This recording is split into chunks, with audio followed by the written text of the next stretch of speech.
Welcome, welcome, welcome.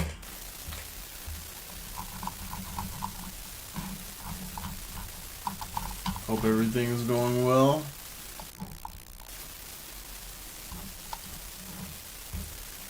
Had a pretty wild day today.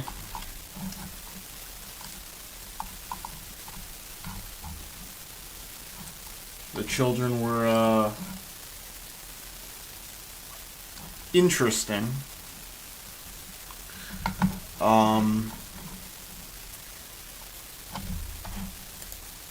Y'all know that mess that they have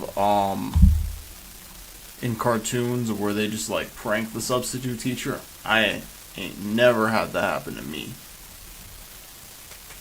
That's never happened. But folks, Generation Alpha is not some sort of like tempered generation by any means. If anybody thinks that that's the case, they're lying. They're not tempered at all. They're just like we were when we were young. Honestly, they might actually be more hyperactive than we were. Some of them are into their phones, but it's not everybody. Particularly the ones in middle school are.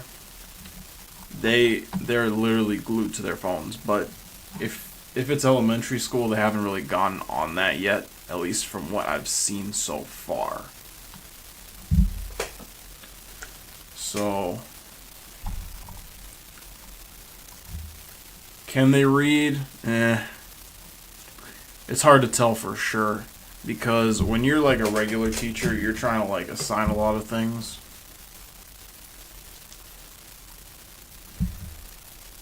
When you're a substitute teacher, you don't really get the whole picture.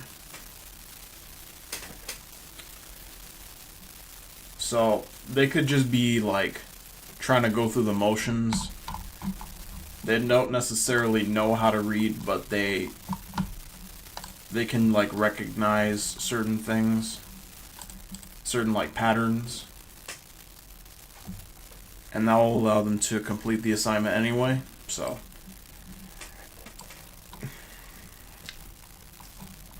it's hard to say for sure how they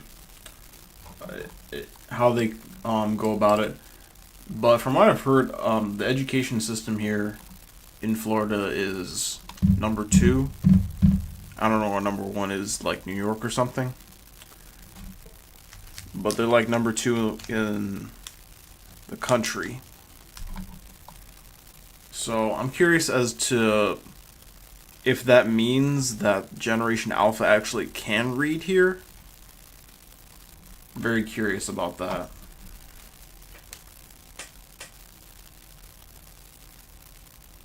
What I can tell you for certain, though, is my old school that I used to go to for elementary,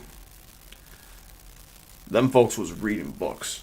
I mean, they weren't reading chapter books or nothing like that, but they were reading like picture books. I think I had 2nd grade, I'm not sure. But there are some schools that still encourage reading for sure, and don't like try to put tablets and laptops in their faces and just make that their entire teaching routine. Nah.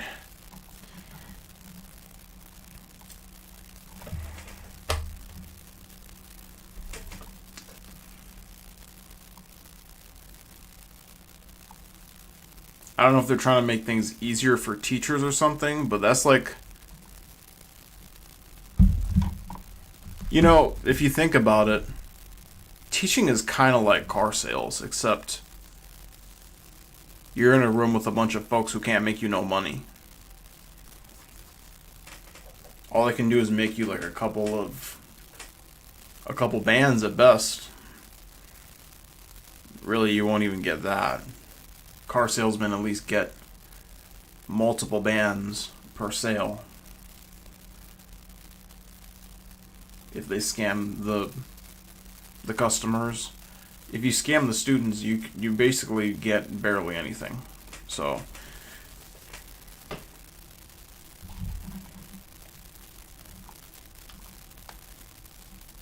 kind of tricky in that regard. Kind of tricky. It's also very difficult to hold the teachers accountable for that as well. With salesmen, you can follow the paper trail, but with teachers, it's very difficult. And the district, a lot of the blame falls on the district because they encourage teachers to do these kinds of things with the technology.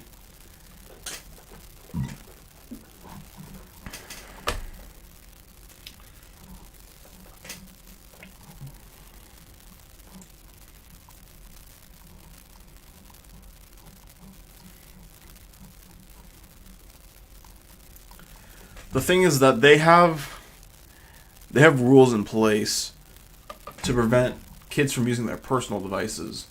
But the problem is that the tablets that they have are not locked down enough.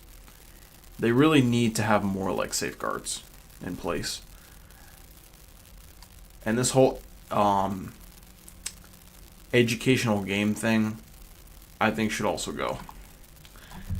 That's just my opinion though. Because the thing is that you have a certain period of time where you just got to be focused on learning. And kids can do it. They have the energy to do it, but they just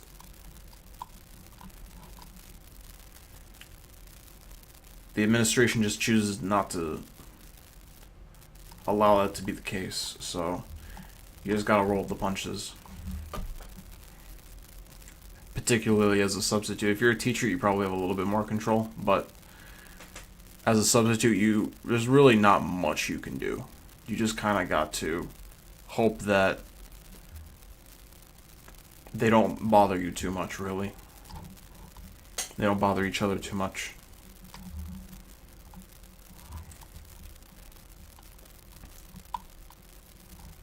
And the page is garbage. Like, trying to get literally any other job, but it's just so difficult. The obligatory job search scene. I still have yet to move that. I'm gonna do it live. Do I have it connected to this computer? Yeah.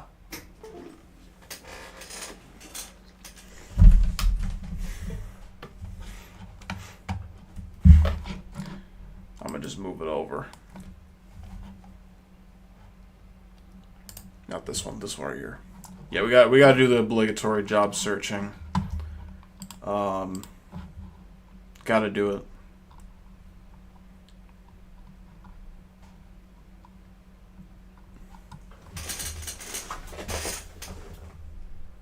Let's see.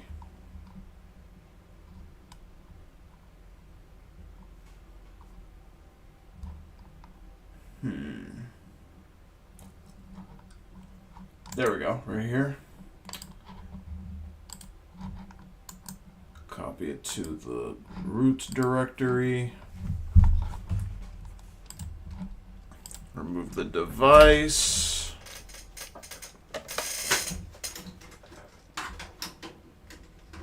And should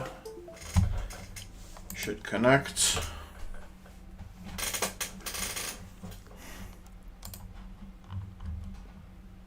Yes, I got this here. And I think I'll just place it in the pictures here. Where's Streamlabs OBS? Right here? Yeah, this looks good. It's good that that's easy to find. That's a good sign for my stream organization. So we'll go ahead and unplug the device, even though it was already plugged in, but just a different port. Alright, and then we shall add the picture. Don't fucking pause my shit. Don't do it. Do not pause my remote access connection. Do not do it. Okay, let's see. JS 6. Alright, where is it? This is gonna look very familiar. Yes, sir. Oh man, it's not aligned properly, but honestly, fuck Dipper and Michael. We're gonna just have this guy flooding the zone here. Oh man, look at that. That's mad funny. Look at that.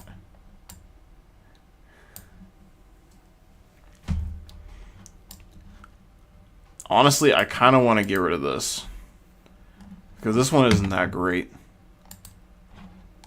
If I could find like a better place for this, maybe. We can get rid of this too, because Workday, me and Workday have kind of gotten on a better relationship. Workday was always there just for a meme anyway.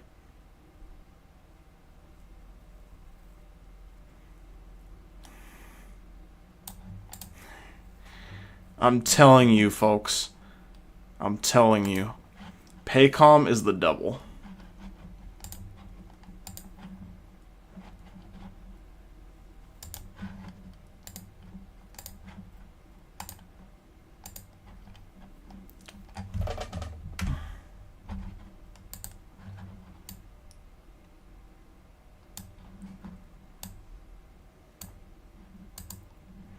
I guess that'll have to do. Paycom is the devil.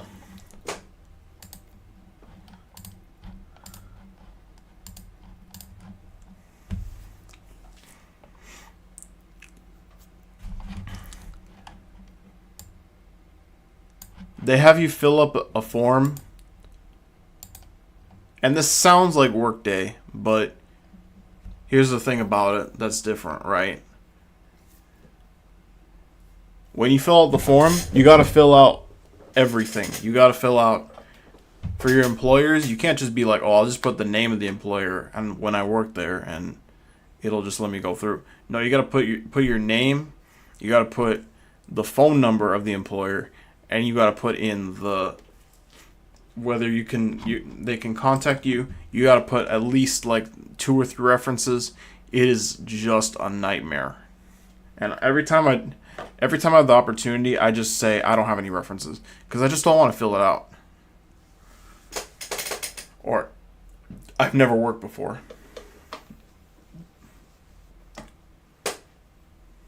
But you never get the opportunity, so yeah, Paycom is the worst.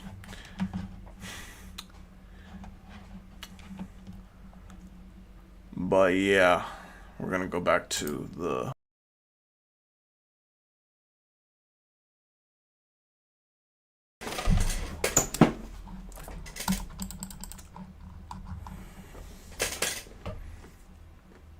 man, the folks in Gen X had it good, didn't they?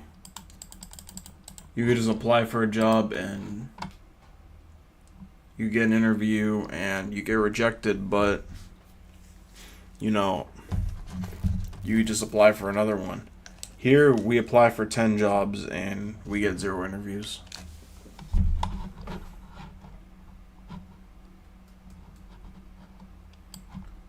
If we apply for like 300, we might get one or 2. All right, come on, guys. And then the other thing is that they just had more recs available.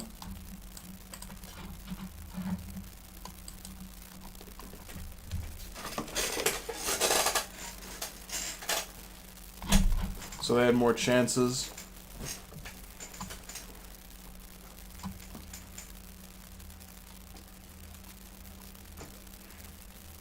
So damn complicated now.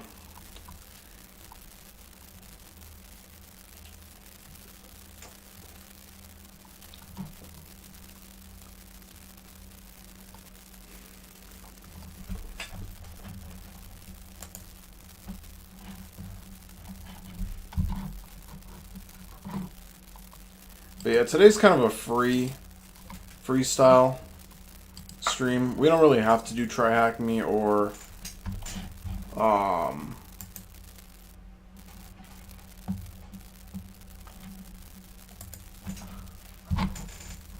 anything else in particular. We could like kind of comb through the crates here. There's not really much to look at because I don't add much here. I add most of my stuff on my phone.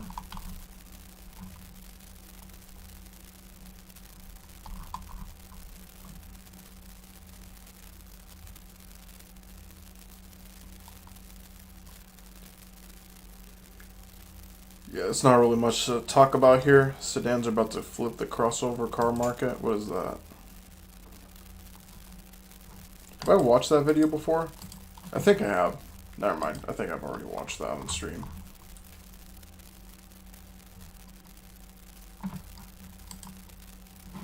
There's a 7.4 gear video here.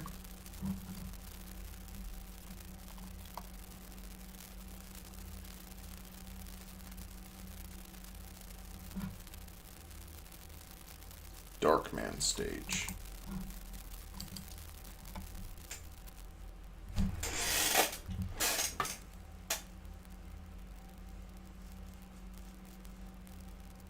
Oh yeah, I do like I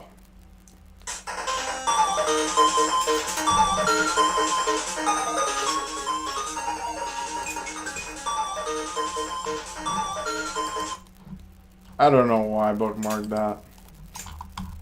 Maybe I thought I would come in use at some point. It really has not. It really hasn't.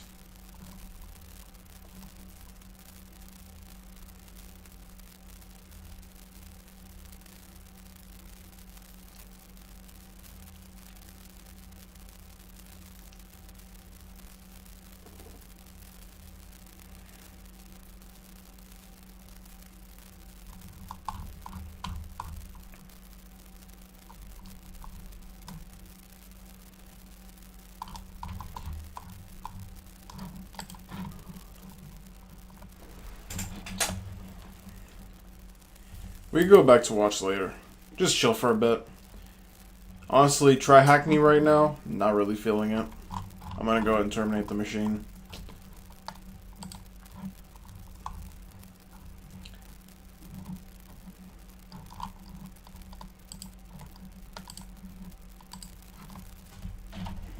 Yeah, we're gonna go ahead and terminate that. I'm gonna go back to Whiners versus Winners.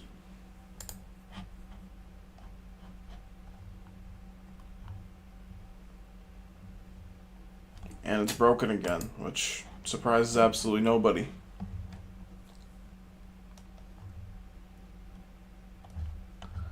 But the OBS folks are just being like, wow.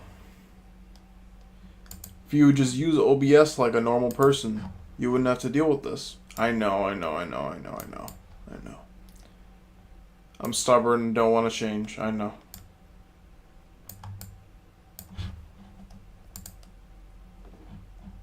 That's leadership. So it don't matter whether it's happening in the house, on your phone, on her. I know. You're on top of the game at every level. But you have to want to be on top of the game at every level. I can't give that to you. That's just got to be who you are. That's got to be who you are and what you are. You have to want to be that man. You got to want to be that man. That's not relegated to just Jason Black. That's to any man or any woman that wants it. If you stay ready, you ain't got to get ready. Sugar free. Hey, and that's another pimp in the game. If I could ever interview Sugar Free, I'd like to do that. Not them bull jive ass questions, Vlad TV ass and whatnot. He needs somebody with some sense. Hey, but you see how he was curving him though the whole interview. That's what I was loving. Yeah, when you deal with some phony ass. You talking to a real Mac, man. You talking to some This- phony ass, square ass, jack These ass, captions like, suck. Like, okay, Sugar Free look like what the hell I got myself into. Okay. These captions are horrendous. Man, let me go I'm just gonna close it. You know what I'm saying? Put my name out there. Get on about it. It's Get like, the hell up out dude, this you ain't studio. nothing here for this. So I'm just saying, bro. You don't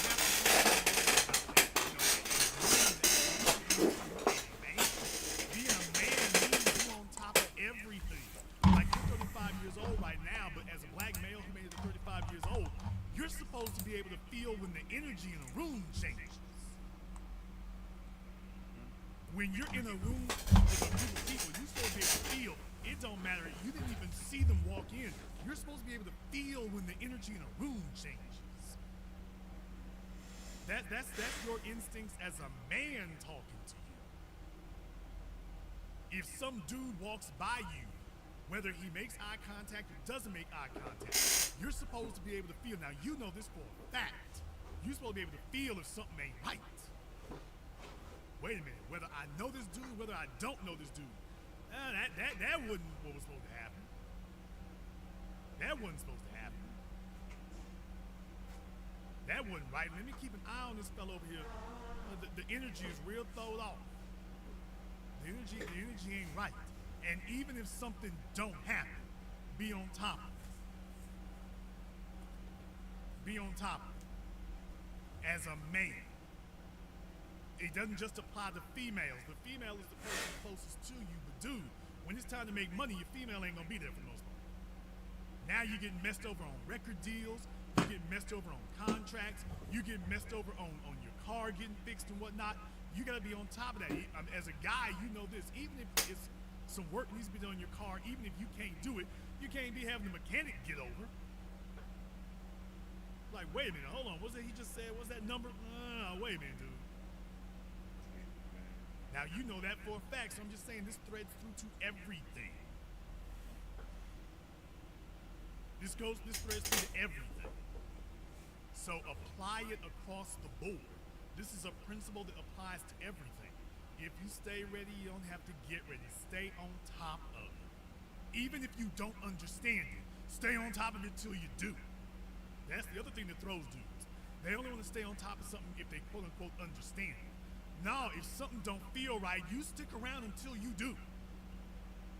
You stick around until you do get it. You stick around until it does make sense. If what they're saying don't make sense to you, you stick around until it does. And if it don't never make... You know, it's kind of interesting that he's talking about this because I went to like a convention recently and I always felt like I just felt like everything was going wrong and, you know, something was off. And I couldn't quite pinpoint exactly what it was. And I kind of just ignored it because I was like, okay, well, you know, it's just me being autistic and whatever. And, you know, I didn't find out what actually happened until I left the event. And come to find out, lo and behold, my vehicle was towed, and that was what happened. And I think that event actually happened early on in the convention. And that's why I was feeling that way, is because something changed in the environment. And it wasn't exactly in the venue, but it was relevant because, you know, part of my plan was to leave the venue, go get some lunch somewhere else at like a takeout place or whatever the case may be, Costco or whatever.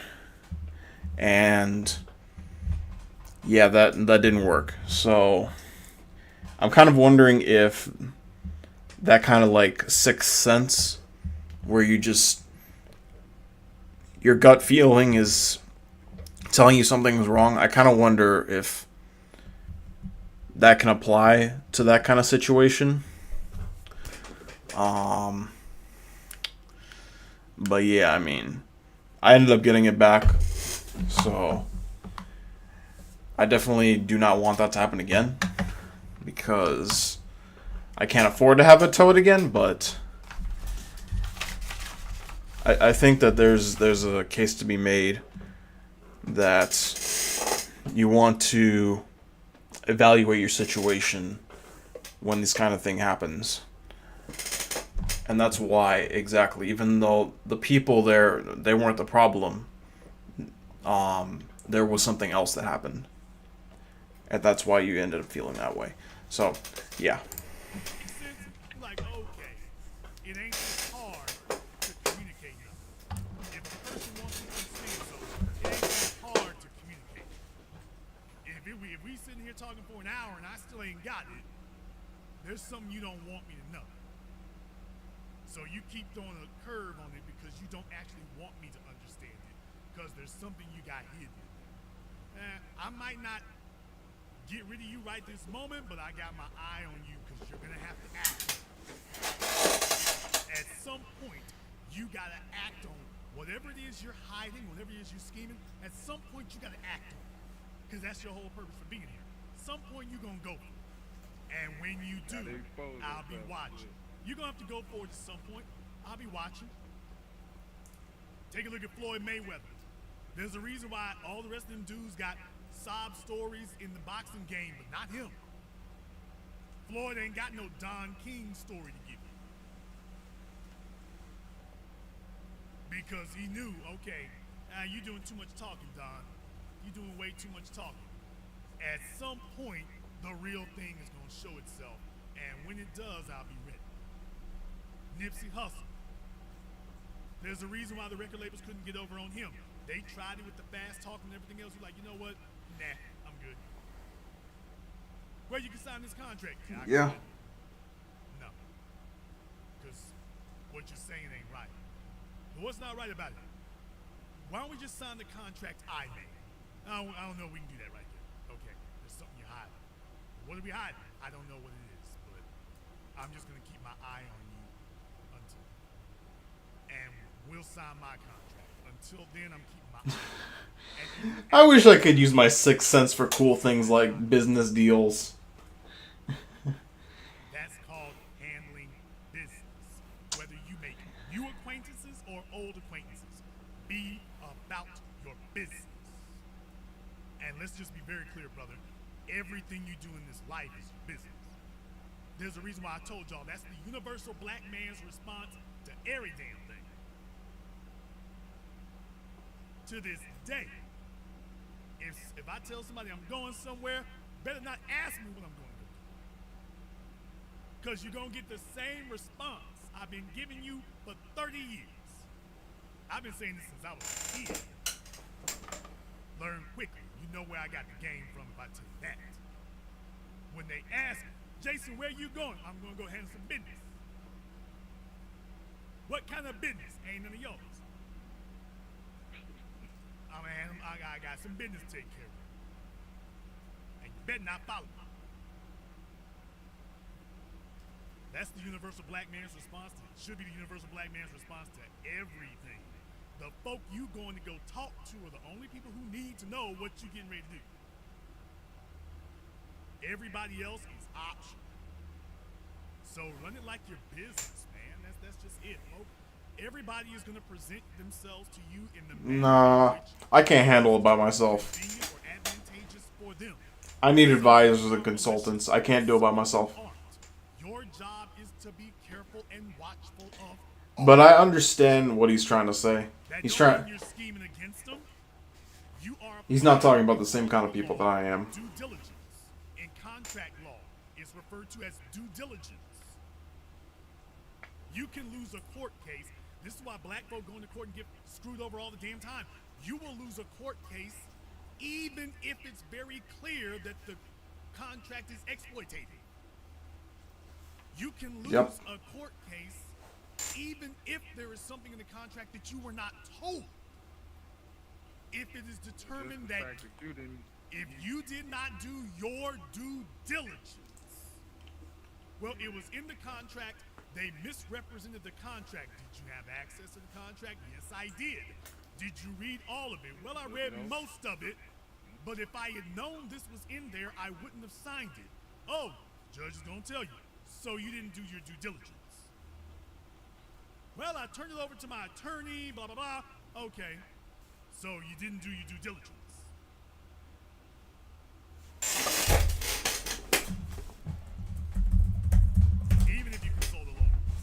Still wind up losing, even if you did most of it right. Just that one thing, I didn't do my due diligence. But due diligence is just another way of saying, wait a minute, this is your responsibility. And understand something, with responsibility comes power. I know Stan Lee told you the other way around. With responsibility comes power, yep.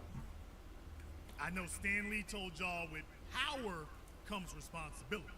I'm telling you what Stan didn't tell you is the inverse. With responsibility comes power. And the more responsibility that you take on, the more powerful you become. Do you want to know the way in which you get into a position to be able to shut down a whole company, brother? This, like the previous caller was talking to her. Have them put more responsibility on you. Yeah. Tell the CEO he can take the year off. You'll take care of it. Yep. In the company, everything else. Be that guy that they all look to first and foremost. But don't worry, he'll get it done. He's down there in Dallas. He'll get it done. Tell him, yep, that's right. I'll get it done. Y'all go about your business. Do what you do. Don't worry, I'll take care of it. Next thing you know, their phones never ring. From another video. When the people who are above you, the phone doesn't ring, don't you know they ain't gonna ask any questions about that? That's the killing part right now. I'm putting y'all on something I shouldn't even tell you. For those of you who work for corporations, that was one of the strategies that I had when I worked for them. I can tell you all this now since you all are part of the business. That was my strategy when I worked for them. I would learn every single thing that I could about company operations, and my sole job in life was to keep the vice presidents from ever having their phones ring. Know why? Because if their phones didn't ring, they didn't know if what I was doing was right or wrong. They didn't know anything. And guess what? Yeah. They didn't want to know. They were too busy chasing their trophy wives or trophy boyfriends in some cases. And as far as they were concerned, if nobody was... You know, the funny thing about that is that that's essentially my, like, natural instinct is to just... Whenever I enter a new environment, I like to learn as much as I can about it.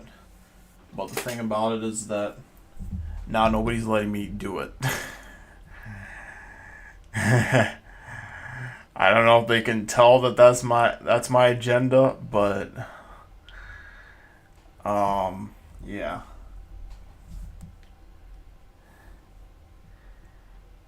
The thing is that I've never been able to stay long enough to really take advantage of that, but whatever. Anyway. Calling them, everything must be okay. Now you can see the fallacy in that already. But just because your phone's not ringing doesn't mean everything is okay. I'll tell you something else. Just because the profits are coming in the way you thought doesn't mean everything is, quote, okay either. If you don't know what Mr. Black is doing down the hall, if you don't know what's going on down there, remember in 2008, we had a bunch of that with Enron and WorldCom and a bunch of these companies. In 2008 was when it really came down. You had a bunch of young traders who were doing a bunch of stuff. They were making record profits for the company, and nobody's phone at the CEO's office was ringing until Bear Stearns collapsed. Until Lehman Brothers collapsed. Wow. Then the phones rang off the damn book. And WorldCom, a bunch of companies, in 2008 was when it really came down. You had a bunch of young traders who were doing a bunch of stuff. They were making record profits for the company, and nobody's phone at the CEO's office was ringing until Bear Stearns collapsed. Until Lehman Brothers collapsed. Then the phones rang off the damn book. What the fuck is Bear Stearns? The time to be worried about them phones was when they stopped ringing. You supposed to be picking that damn thing up quick, fast, in a hurry. Hey, why ain't you gone? I ain't heard from you in a minute. What's going on? Oh, don't worry, Jamal will take care of it. Jamal. That's good. What's he taking care of? Oh, he is? He told you what?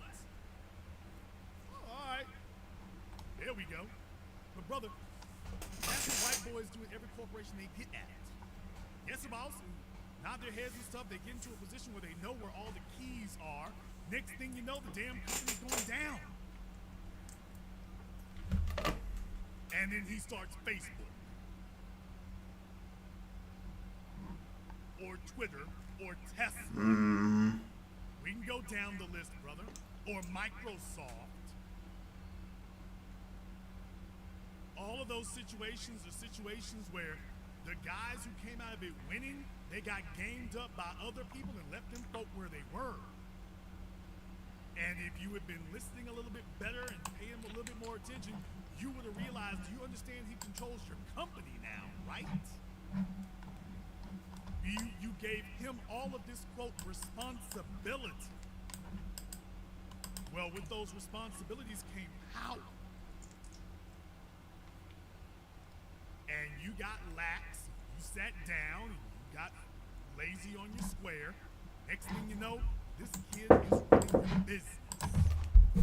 And he's doing things with the business that you didn't even know he was doing.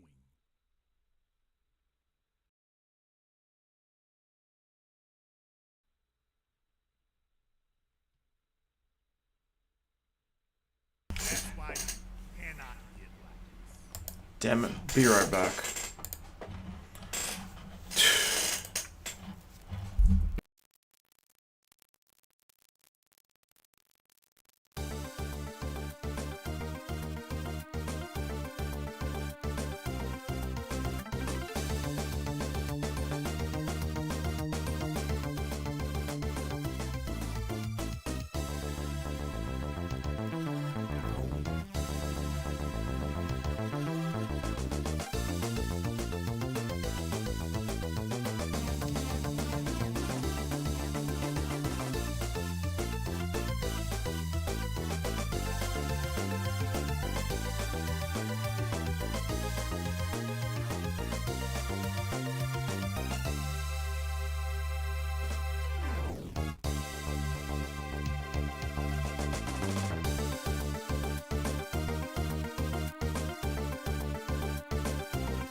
I'm telling you, man. I'm telling you. They'd rather let the whole fucking planet starve than do the dishes themselves. I could literally be slaving the planet in my room, and they would just be like, "Yo, come over and do dishes right now." They wouldn't wait for shit. But anyway. Ridiculous. Not that one.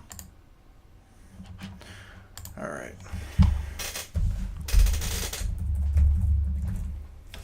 Job is to be the one got to take the but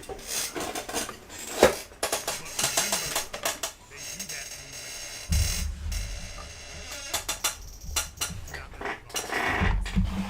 everybody's going to present themselves to you in a manner in which is advantageous to them. Your job is not to follow. No matter who it is, no matter how minor their contact or interaction is. The only good version of Sonic Color. Everybody. I'll let you have the last one. In the world of nigga fullers, man, still learning, man. I appreciate you.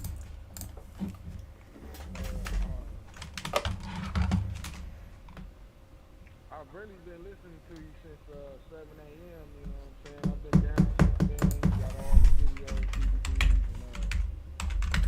my uncles, they 7 and 10 years apart from me. You know what I'm saying? So they was like my big brothers, and you remind me of them in the game, and everything you just said. One thing that my uncle told me was the last person you seen. And you know what I'm saying? I'm understanding now as I go. It's like you say, convey your surroundings, your area where you. Does a SpongeBob game as a 9 or a 10 out of 10? So man, keep dropping the game. You know what I'm saying? And be one. Remember, brother, everybody is a potential hit. I hate to have to say that, but everybody is. Your job is to make sure that no matter how much people like you, or how much they hate you, that they cannot hurt you. Thank you very much for giving us a call here tonight. Sounds like a very simple concept, but it's really kind of hard to get a hold of sometimes. But your job is to make sure that whether or not people like you or dislike you, they cannot harm you. That's the issue.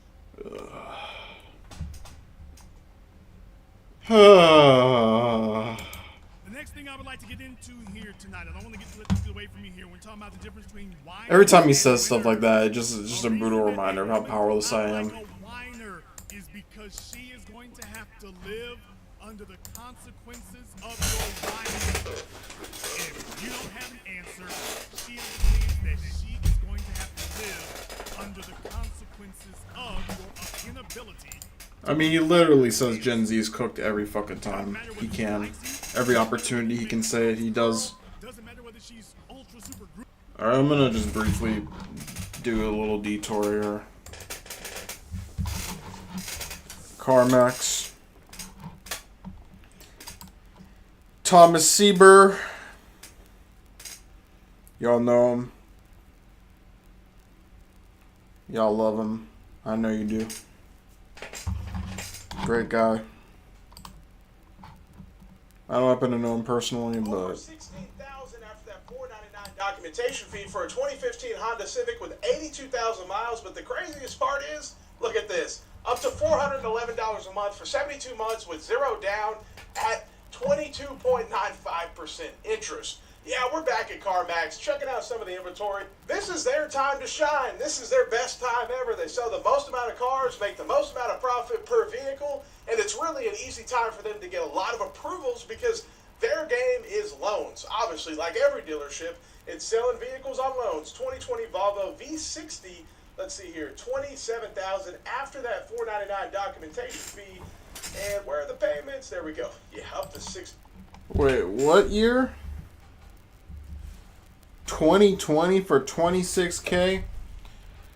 V60? Man, miss with me with that. $600 a month. Insane, man.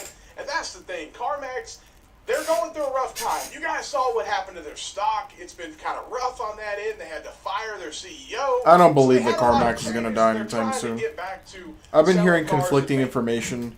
Carmax is doing great. Some people love Carmax. And other people are like, Carmax is the worst. Like, we can't... There's no agreement here. Like, I'm not seeing trends in a certain direction. So I don't believe that Carmax is going to go down in flames. I really don't. making money. The problem is a lot of cars they overpaid for a while. Like a lot of people would say, yeah, you can go sell your car to CarMax, but don't buy a car from CarMax. And there was a point in time. Granted, I don't actually know anybody that bought a car from CarMax. The last time my folks bought a car was from Auto Nation, actually. And then before that, it was just like a Toyota dealership.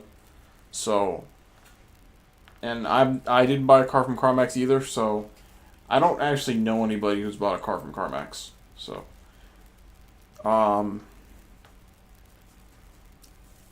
yeah, maybe up north they're more of a fan because we don't actually have a CarMax nearby.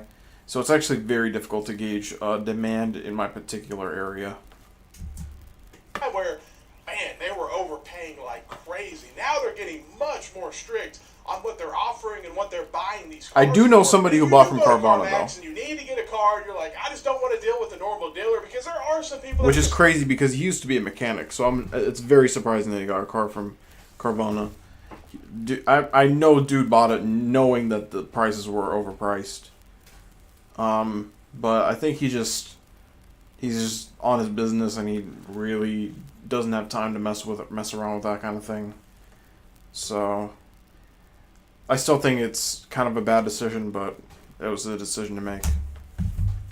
tired of dealing with traditional dealers where they have to negotiate this and that, where here the price you see is the price you pay. The problem is that price can be a little too high, no question about it. 2015 Toyota Corolla LE. The thing that he's missing here is that when you go to a dealership, it's not about negotiating, because you negotiate. The thing is that you can just take the first price that they give you. You don't actually have to negotiate anything. You just be like, hey, I've come to buy this car. You just walk in and you're just like, all right, let's do a test drive. You do the test drive, and then why is it still playing audio?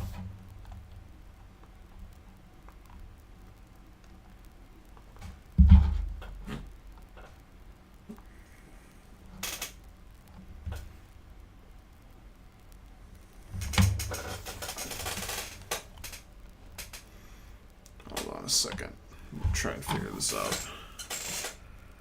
Audio.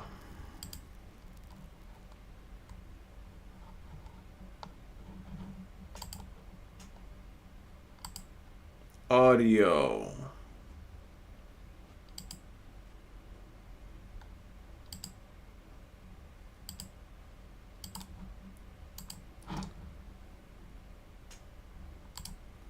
Audio. Okay, I don't know what that was. Hopefully it didn't mess with the stream. But yeah.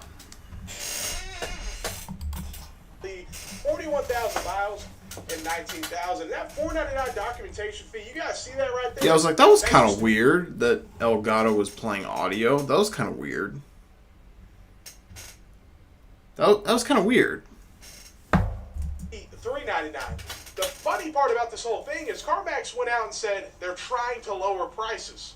And then they rose the documentation fee. Now, depending on what state you're in, some states have documentation fee maximum, so you can't go over $85, this or that. But here, there's no max. You can have $900, $1,000. But anyway, I forgot what that was saying something. But yeah, the thing about the car dealerships is that you don't have to negotiate at a car dealership. You can just take the first price they give you. But then what they're going to do is try to make money on the back end, which I didn't even think about because they didn't even try with me. They were just like, what I did was I contacted the dealership. I just basically clicked on the ask for availability button on each dealership website. And then I was like, hey, is this car available? Hey, is this car available? Hey, is this car available? And everybody who responded to me, I basically sent them a message, hey, what's the out the door price? And then if they would give me the out the door price, I would be like, all right, thank you. And there was one dealership who was like, okay, we'll lower the price if you come in today or tomorrow. And I kind of just decided that I've already been searching for cars for a while at that point. I was ready to just go onto a deal. They probably wanted to sell it less than I wanted to buy it, so I ended up going in and paying full price. And I think because we agreed to the price over the phone, and I kept asking, hey, it's going to be this price, right? And they were like, yes. And I think because of that, because they made money on the front end, that they didn't even try to do anything to me on the back end. And I know for certain they made money on me on the front end. I know for sure because they had like this ridiculous $1,000 reconditioning fee. I highly doubt they paid $1,000, so they're definitely making money off of that. And the fees here are just insane. Insane. The fees in Florida, bro, no other state has higher fees than Florida. You would think, oh, California is the most expensive place. Actually, no. For cars, Florida is the most expensive place. There's no other place. Like you could have other places give you a higher price from add-ons, but if you're talking about just like bare bones base model, is going to be Florida that has the highest prices because the fees they charge are just absolutely insane. So they made money off of fees. They made money off of the reconditioning. They probably made some money off of the electronic filing or whatever you call it, the electronic registration. Because every dealership seemingly has like a different price for that. I don't know why. Okay, maybe they really don't make any money off of that, and that's the agency they work with that charges them a different amount. Whatever, you know. But yeah, they definitely made money off of me on the front end. So they never bothered to be like, oh, you want to do a protection package or you want a warranty or whatever the case may be. But I know now that I've seen it happen that they're definitely going to try that kind of thing. And I think it's more likely for that to happen if you negotiate the price. So that's probably the one advantage to going to Carmax is that you don't have to deal with add-ons or anything like that. The problem, though, is that even though you don't have to deal with the add-ons, I would rather have the add-ons and have a better interest rate, like a buy rate, than to go into Carmax and have this absolutely horrible interest rate. Even if you have like excellent credit, I think you still have like a 10% or not 10%, but like 8% interest rate. That's not very good. For like a used car, that's at best that's like middle of the road.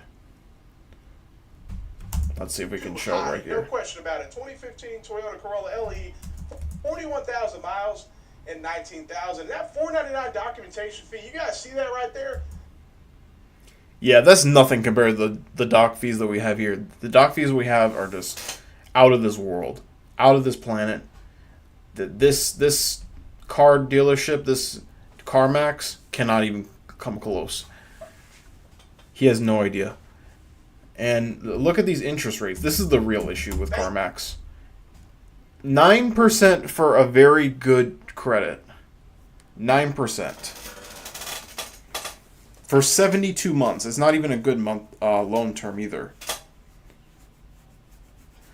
So it's not like you have like what 9 or 10 years to pay it. No, you have 6 years to pay at a 9% interest rate. I mean, what are we doing here? Seriously? There's no way that somebody with good credit will have such a horrible interest rate. Now, my interest rate, to be fair, because of my lack of credit accounts, my interest rate was actually higher than this. But what I did was, I did what pretty much anybody would recommend. Go get a loan from your credit union, go get approved for a certain amount, and then just be like, oh, I'm pre-approved. And just kind of, like, it's supposed to be a loan that they compete with to get a better rate. But the problem is that if you know that your credit history is not very, you know what I mean? Like, it's not, there's not a lot of, like, accounts on record. You really don't want to be like, oh, I want to check out other loan companies. Don't do that. It's just a waste of time. Just don't do it. Like, I've already gone through that. If you want to do something like that, try and make yourself an authorized user for somebody who has very, very good credit and has a lot of credit accounts. Somebody who has like an 800 credit score.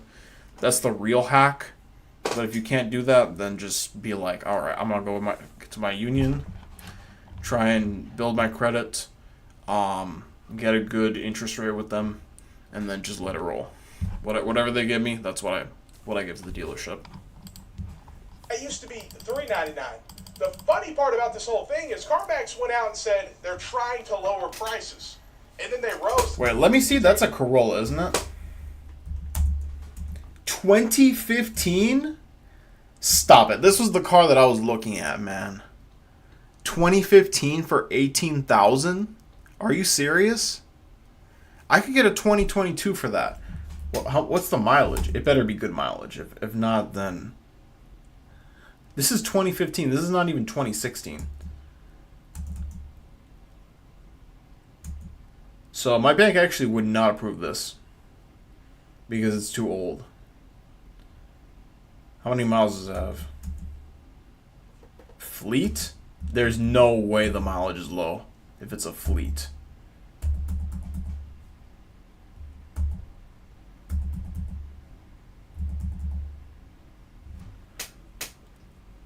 Yeah, I don't see it here. Do they not show it? No, manufacturer warranty does not apply.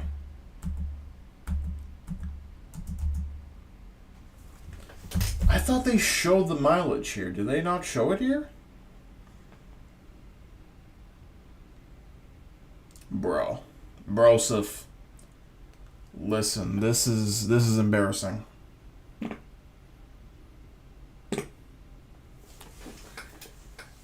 Maybe another car will have it, and I can find it easier. I can't believe they don't have the mileage on the sticker. Some states have documentation fee maximum, so you can't go over $85, this or that. But here, there's no max. You can have $900, $1,000 doc fees, and I've seen in Florida over $1,000 at some dealers. Let's look at this Corvette, 2017 Corvette Grand Sport, 60,000, 61,000, 7,000 miles. Imagine if... Wait, it shows it up there. How many miles did it have? This whole fee. You guys see that, right? 41,000. 41,000? I don't know how the mileage is so low. That's just ridiculous. $85. It's still overpriced, though. But here, there's no max. You can have $900, $1,000 doc fees, and I've seen in Florida over $1,000 at some dealers. Let's look at this Corvette, 2017 Corvette Grand Sport, 60,000, 61,000, 7,000 miles. Imagine a $1,500 payment on this thing, though, man. Crazy, crazy money. But that's at 22% interest, which is the worst part about this whole thing, is they can approve you with bad credit or low credit with an extremely high interest rate and end up screwing you over. I mean, if you end up paying 22% interest on a vehicle, that's terrible, man. There's just no way to look at that as a smart idea, obviously, man. $42,000 on this one. 2023 Nissan Z. Let's see. Yeah, these things dropped. I mean, this was probably 60 grand brand new. Literally 60 grand brand new. Now it's selling. I'm seeing 10 grand off of the new ones because you guys saw. I mean, you see how much they drop on the used market. They are not worth it at all, man. They drop like a rock. Nissan really messed up with that. They're just way too expensive for what they are. Let's look at this Gladiator and see what it's going for. 2020 Gladiator, 63,000 miles and 31,000 after that $499 documentation fee. Payments at 22.95 up to 700, and even very good at 8 is $500 a month for 72 months. In some of these vehicles, you're going to be like, you would finance that for 72 months? Well, no, I wouldn't, but that's what Carmax is advertising, and that's what they can do. Some of these older vehicles where other banks might say no, Carmax has that advantage because they have their own lending. So they might be able to finance that 2013 or 2014 for 72 months, which is just crazy. Some of these vehicles, man, some of these vehicles. 2014 Volkswagen, let's see, yeah, $14,000, man. 97,000 miles. Wow, I'm worried about that transmission being an automatic. With 97,000 miles, Volkswagen, I don't have the best trust in that, no question about it. They even have some Mini Coopers over here. Let's see what they're going for. Let's see. 2016 Mini Cooper, $17,000 after that $499. And you can see down here, 72-month loan term without down payment. And on top of that, you got tax, title, tags, fees, and optional CarMax care. So this price can go up even higher at a payment of over $400 a month if you have bad credit. So talk about crazy, man. Talk about crazy. But we're back at CarMax. We're checking out some of the inventory they have sitting on the lots. They got quite a few trucks over here. Let's see what they're going for. Let's see what this F-150 is going for. Yeah, I mean, imagine paying. Hold on, how much does that car cost new? 2015 Corolla MSRP. How much did it cost brand new? It literally cost more than it did when it was new. Oh, maybe the L sedan? No, but that was a LE, bro. Folks. 18 grand? It costs more than it did when it was new.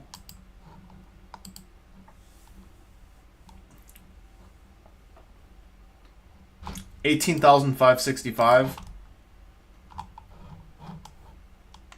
for the LE.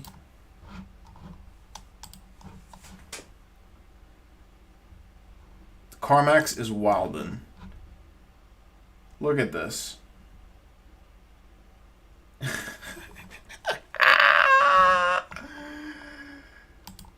Right here, oh, man. Let's see. What is it? A 2023 F-150.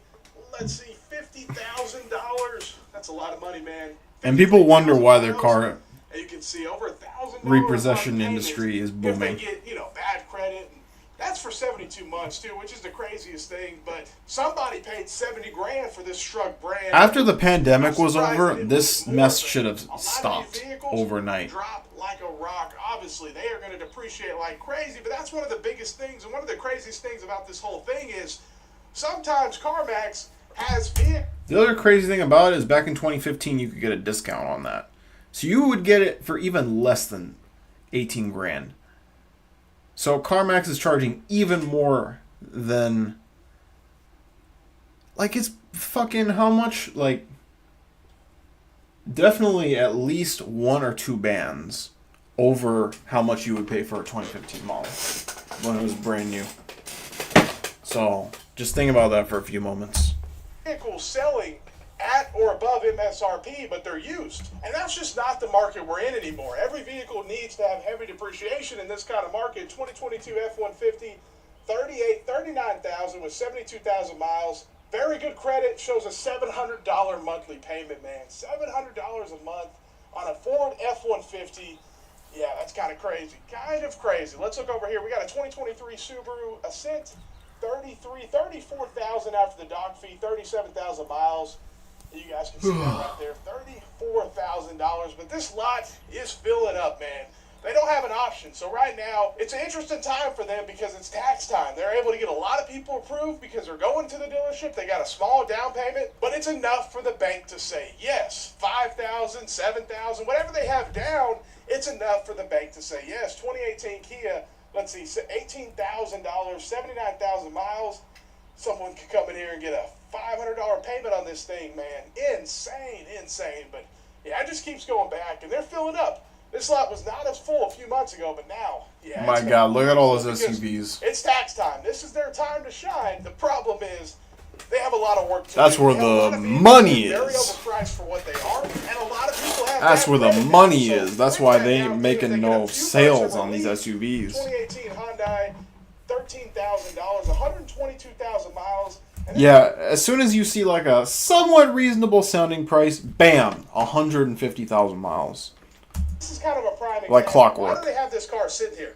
This 2018 is going to be sold on payments, 100%. Nobody's going to come in here and pay cash for it. The reason they have it is somebody with bad credit can go to this dealer and actually get approved on this and be in a somewhat payment range. You know, they got $5K down, or let's say they have $3K. That car is down. still overpriced, Carmax even can get with them approved. And you're talking about 500 credit, repo, all this with stuff. the lower price But a compared to bank the is other willing ones. to take that risk probably with that down payment on such a vehicle that's not, you know, 20 or 30,000. It's in the price point where they need it to be to get a lot of people with really bad credit approved. Not somebody that's going to go here. And My pay car was cash way for that cheaper. kind of Now, vehicle. granted, the So fees CarMax made it knows almost exactly the same what they're price, doing. but They're in this tax. you know, still, like I have a car with good miles per gallon is worth its weight in gold. All right, I'm just gonna close this tab here. Oh God, my eyes. Oh God. We'll get back to that. All right.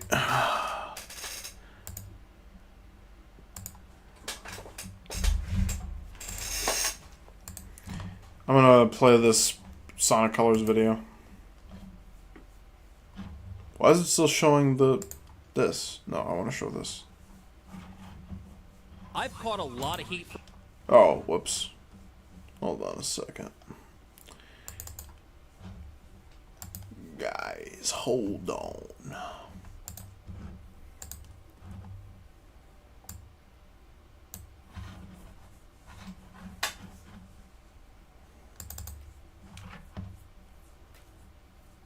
This is kind of weird.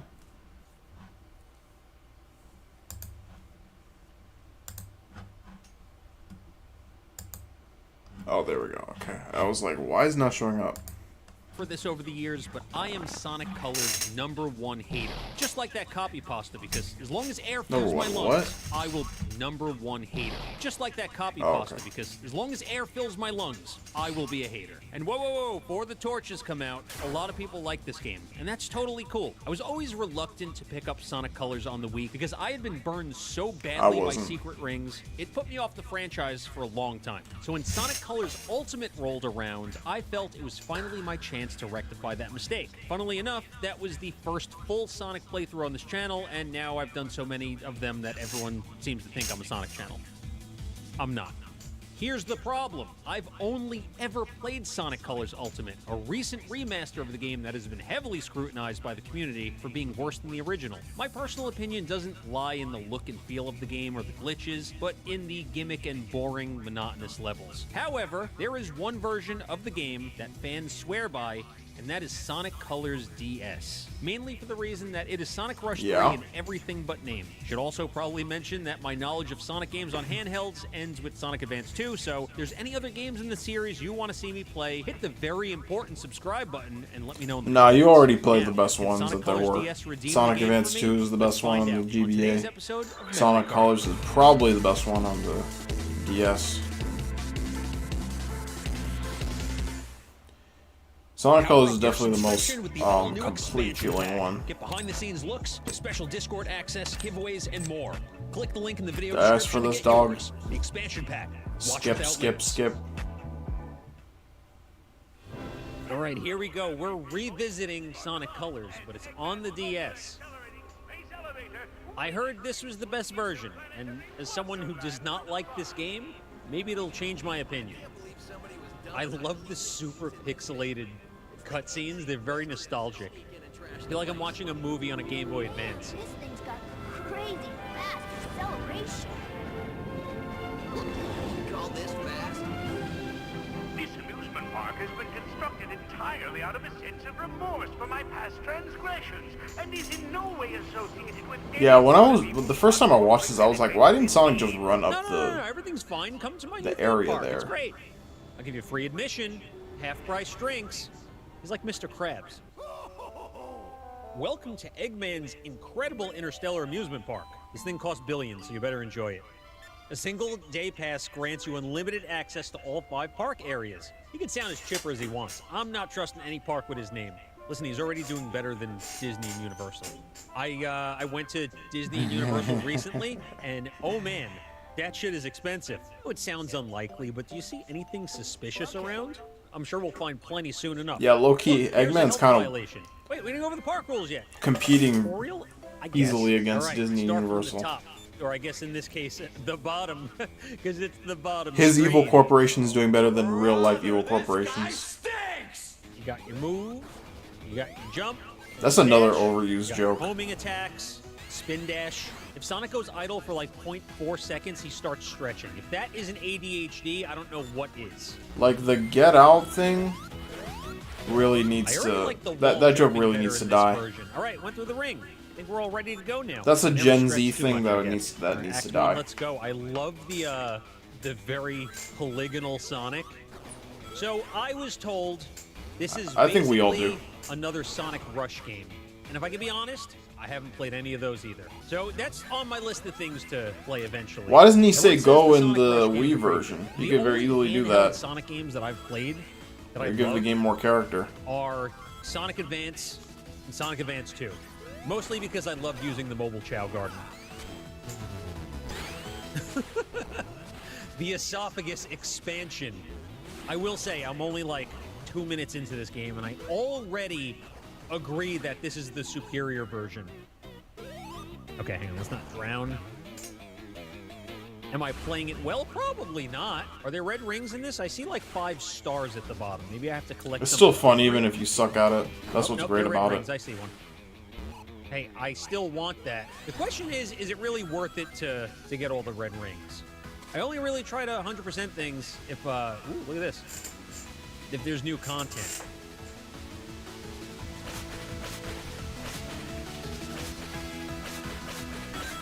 Okay.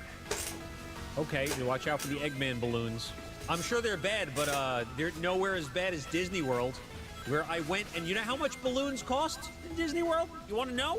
Regular ass balloon? $18 for a balloon. I got a D rank. Better be the That's best what Press balloon Sonic in the is. universe It's like you're putting me through this for again. that much. You aced that, Sonic. Rank D. Me when I'm an underachiever. All right, we're gonna do a better run here, I think. You're still a passing grade. What, 50 rings to get a Chaos Emerald? Or I don't know if I'm reading that I don't know why correctly. Sonic's disappointed We'll see, about 'cause I can that. definitely do better. Nope. D rank still. At least I can go to a special Yeah, the stage ranking now. system in I this get game the is wrong brutal. button. A is B and B is A. I gotta do it again. Oh, I gotta use the touch screen? Okay. Mouse controls. Pick up 60 Now, orbs. these are free.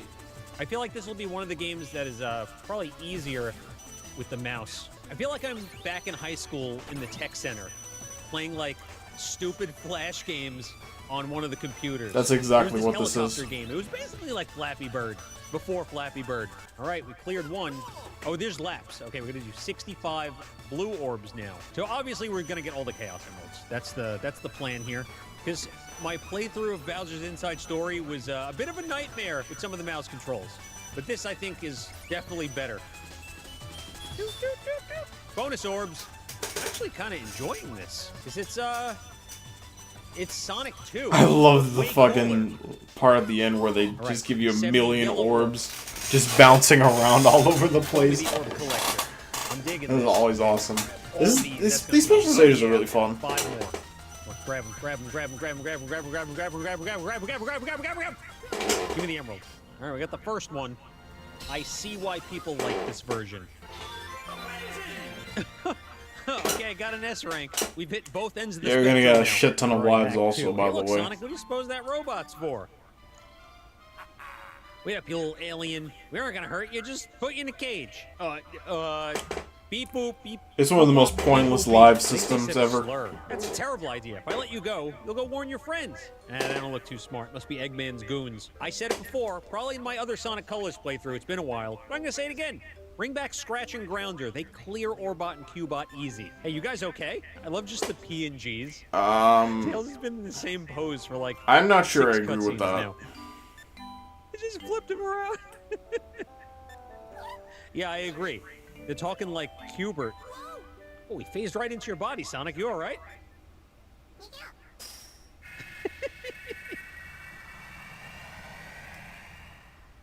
Scratch and Grounder are some of the most Ooh, looks like annoying some kind of voices new power. ever.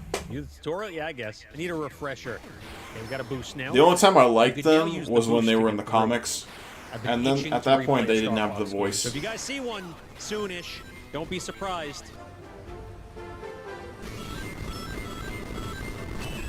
Oh, look, I got my first red ring. Not of death. I've been lucky. I never had to deal with red rings with my 360.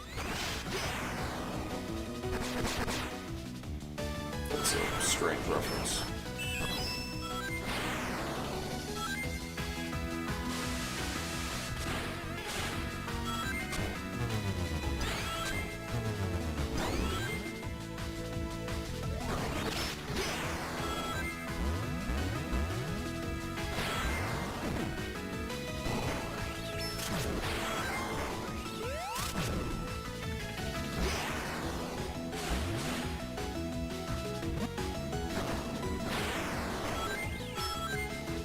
Mic muted?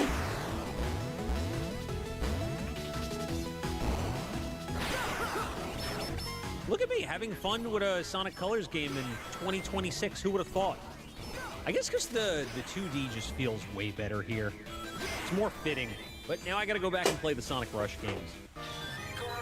A rank? Who am I? Who do you think you are? I am! And respect, do I need to? I don't think I need to. Because we already got the Chaos Emerald here. Hey, how do you like that? Sonic, you okay? It's Yeah, just for surprised. lives.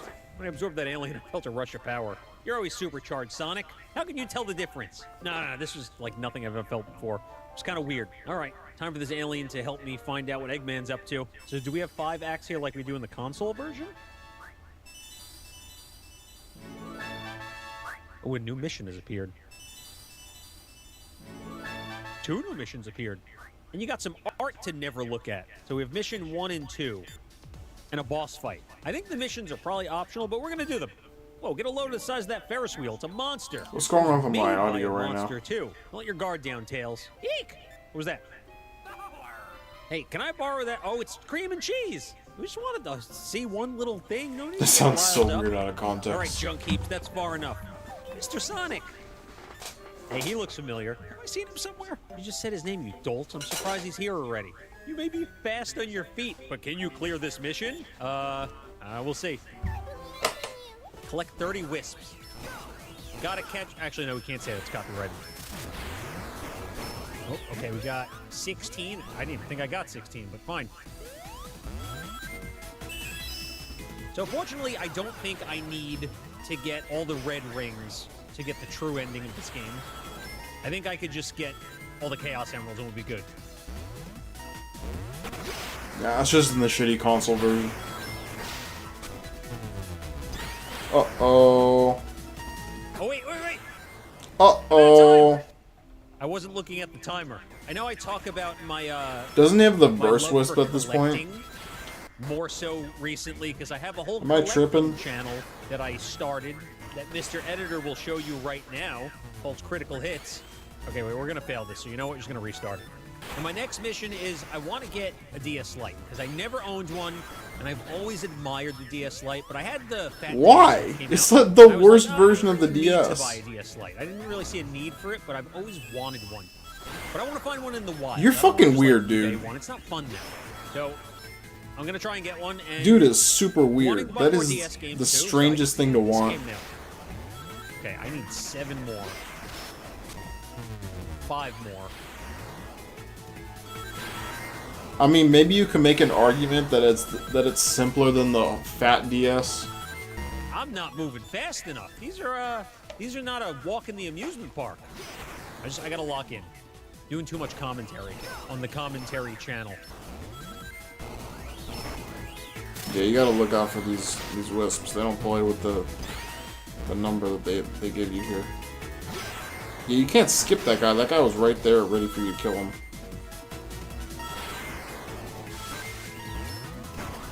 Oh. Alright. Got it. With a second to spare. Yeah, you ain't gonna get That's it. fine. These Yes. get degrees. Yeah, too easy. First try. Oh, he's too fast. I'm going home. Okay, Cartman. That was amazing, Mr. Sonic. Cheese says thank you, too. Oh, and Mr. Tails.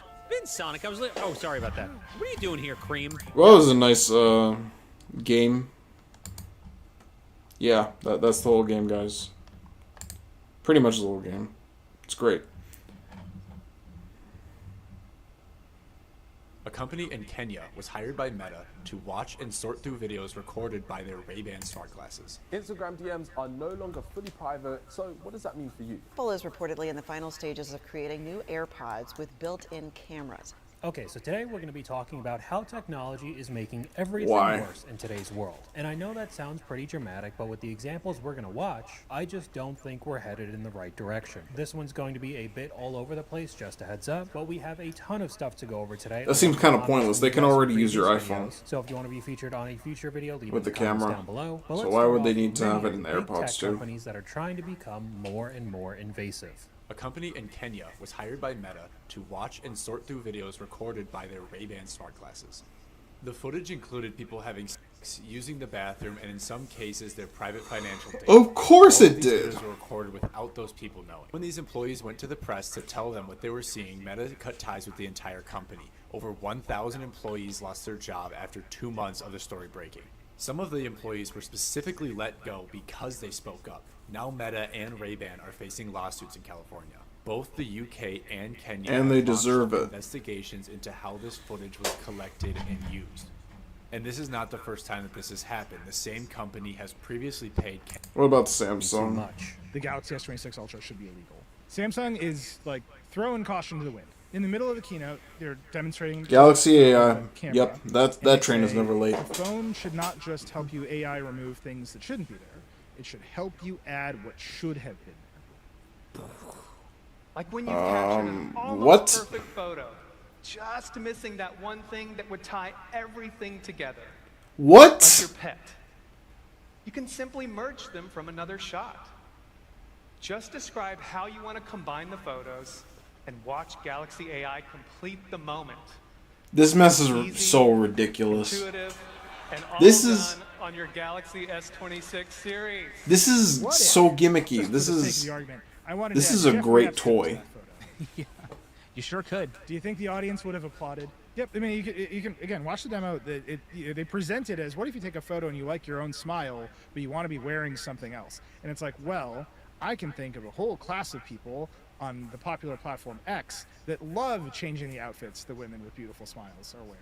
And now you're going to have the capability to do that on Damn, that's a good point. Because even with this being I don't really Samsung think about thing things now, like that, you know, but all the other smartphone companies are going you to know, copy this within a year or two. it's kind of weird that you It'll brought that become up, even more difficult bruh, to distinguish but what's real and fake, especially on social media. Can't trust any photo now, thanks Samsung. Now I know Photoshop has been around for quite a long time, and if you know how to use it well, you can make a photo very convincing. But That's how using this people type of that are technology to terminally virtually on X anybody think, who I buys a suppose. smartphone, I personally think will make social media worse as a whole. Why would anybody want to look at a photo to remember a moment that never actually happened? Good point. This can only be used for the wrong reasons. Bro, I'm so sick of AI. I don't want AI on my phone. If you add AI elements, it's no longer earbuds. honestly, I want us to go back to flip phones, but I know that that's never gonna happen. Cameras. Bloomberg reports the cameras won't record photos or Flip phones video, these days are so but bad. will feed information to Siri. It's really Users unfortunate. can then ask questions about what they're looking They have like at. no effort No put word into yet them. on a possible release date or price. Literally nobody asked for this. That's weird. Why does everything have to have cameras? Why is this necessary? Siri can't even tell time without the phone being unlocked. But now it's going to be taking photos and videos of your surrounding. It's not going to be saved anywhere though. You could trust us. Another person saying Apple surveillance for free. Siri can't even detect when I'm saying, hey Siri, 75% of the time. But thank God we got some cameras in our earbuds now. They can't even get the Another basics comment from you right. guys That's the here that craziest hits the nail part. on the head. I swear every day What about is a Sam black Altman? Go pass. Here are the 11 most insane things the CEO who runs ChatGPT has said. A kid born today will never be smarter than AI. I expect some really bad stuff to happen because of the technology. And anybody will be able to make a video of you doing whatever they want with video that's publicly available with you on the internet. There'll be extremely capable biomodels available open source that could help people create new pathogens. I cannot imagine. Wait, what? Like available open source that could help people create new pathogens. I cannot imagine. What? That's crazy. Why would you say that? Okay. Having gone through it, like figuring out how to raise a newborn. Bro, that's me. What? New pathogens? Oh, hell yeah. That's amazing. Having gone through it, like figuring out how to raise a newborn without Yeah, I've heard about that one. You should. Well, we haven't put a spot avatar in ChatGPT yet. Ads plus AI is sort of uniquely unsettling to me. Board can fire me. I think that's important. What do you say? Plus AI is sort of uniquely unsettling to me. Board can fire me. I think that's important. I think the board over time needs to get like democratized to all of humanity. There's many ways that could be implemented. If I were 22 right now and graduating college, I would feel like the luckiest kid in all of history. We don't yet know how to think about some superintelligence being aligned with dictators and totalitarian countries. We don't know how to think. Let me tell you, the kids that are 22, they ain't feeling like the luckiest kids in history. About countries using AI to fight new kinds of war with each other. People talk about how much energy it takes to train an AI model relative to how much it costs a human to do one inference query.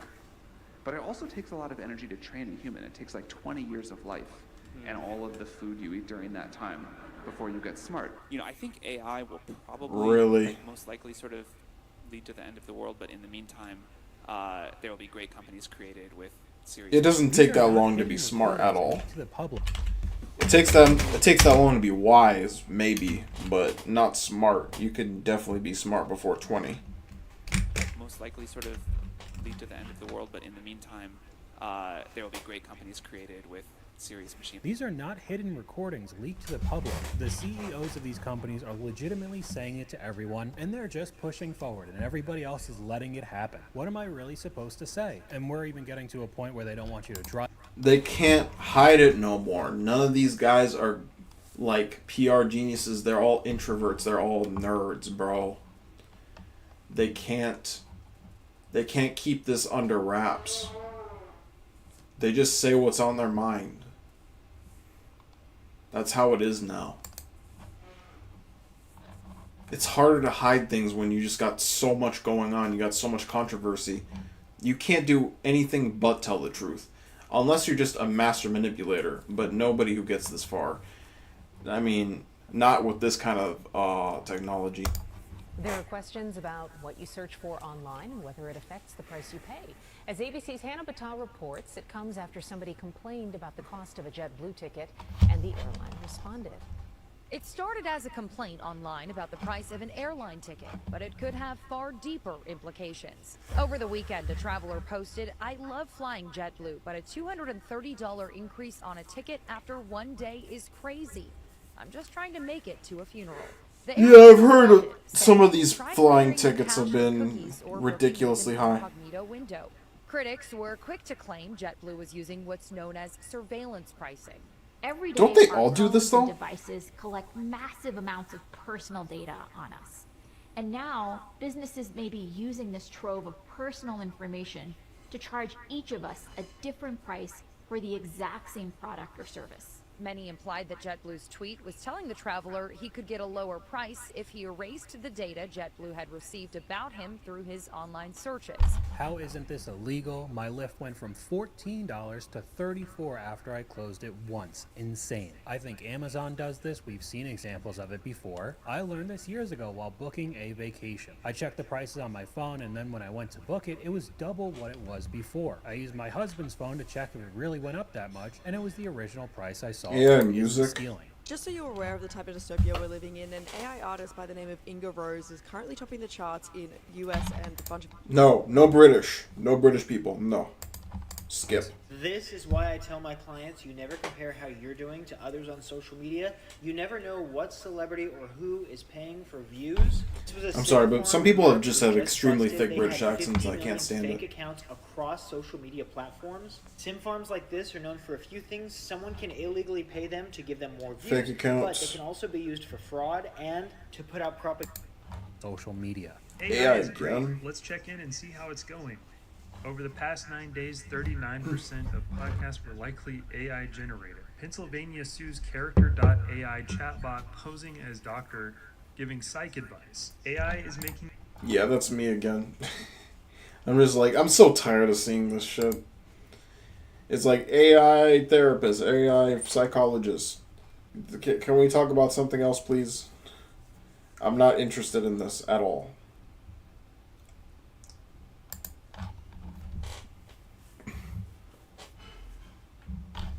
A subscription. Am I the only one noticing this, or does it feel like all companies are just pushing their limits? They are just trying to see how far will you pay for their service, their product. You know, restaurants, I don't know how we got to this point, but like an average drink now is around $20 at a restaurant. And you go look at any bottle at the grocery store, you know that bottle is, let's just say $40. We're paying for like one shot in that drink that we buy at a restaurant, 30 bucks. 20 bucks. Then we have subscriptions that are always raising their prices. And then the second that you want to quit, they're like, hey, hold on a second. Here's 2 months free on us. So then for me, it sounds like, okay, I've been paying more, so then they can give me this 2 month free. Speaking of a drink, I'm actually getting pretty thirsty. So I think I'm gonna real quick head over to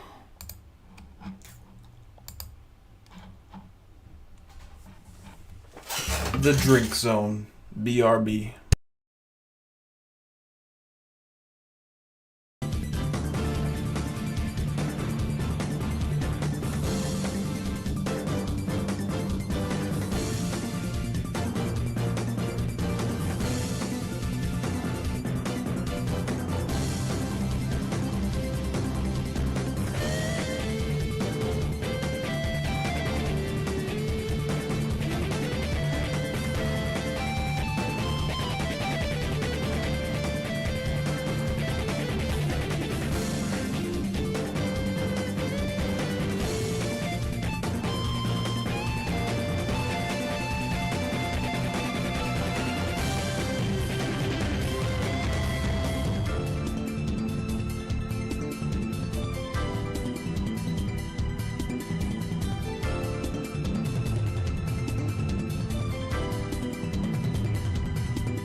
Groovy with you doesn't matter anything else.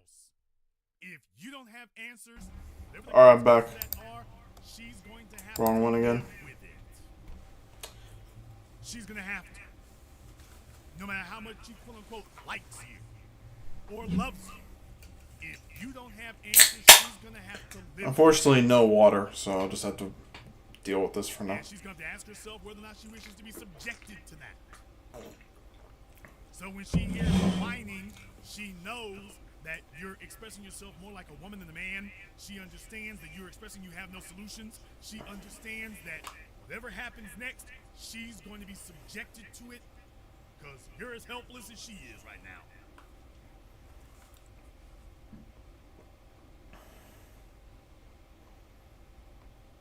So if it seems like a woman is ruthless about not accepting whining, it is because she understands that her safety and her well-being, her literal safety and literal well-being hang in the balance.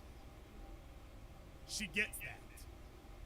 It is not an academic exercise. Remember what I've always taught you all.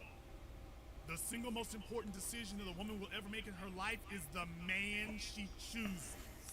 She will either not quite, but able to do things that she simply you almost got it. She will either choose a man who will elevate her life, or she's going to choose a man who will leave her with nothing. She's going to choose a man who will improve where she is. TBA was still learning. Who will leave her where she was. And if a woman can only rely upon her own efforts, then effectively she ain't got a man. That's what I'm trying to tell you. If the only person's effort she can rely on are her own, effectively she does not have a man. She is effectively on her own and by herself. Man, I got so many videos here. Is to be and become indispensable.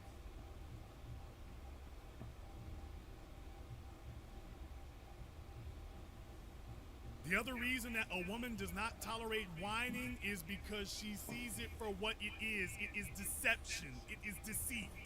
Even if the deceit was something that she put upon herself. Jason, what do you mean by that? If a woman allows a man who is, if she believes in you and you are not worthy of being believed in, she sees that as deception. She sees that as deceit. She sees that as her having been fooled. She is now angry. She is now vindictive. Because she gave you more credit than you deserve. And because she is unwilling to take accountability, because this is a rule to not take accountability for their actions. They have to be made to take accountability for them. But she is going to punish you. If she has given you more credit than you deserve, she is immediately going to seek to punish you. She will punish you first and herself second. So if she believes she has a winner and it turns out that you are a whiner, she is going to go... There's a Joe Rogan road rage clip.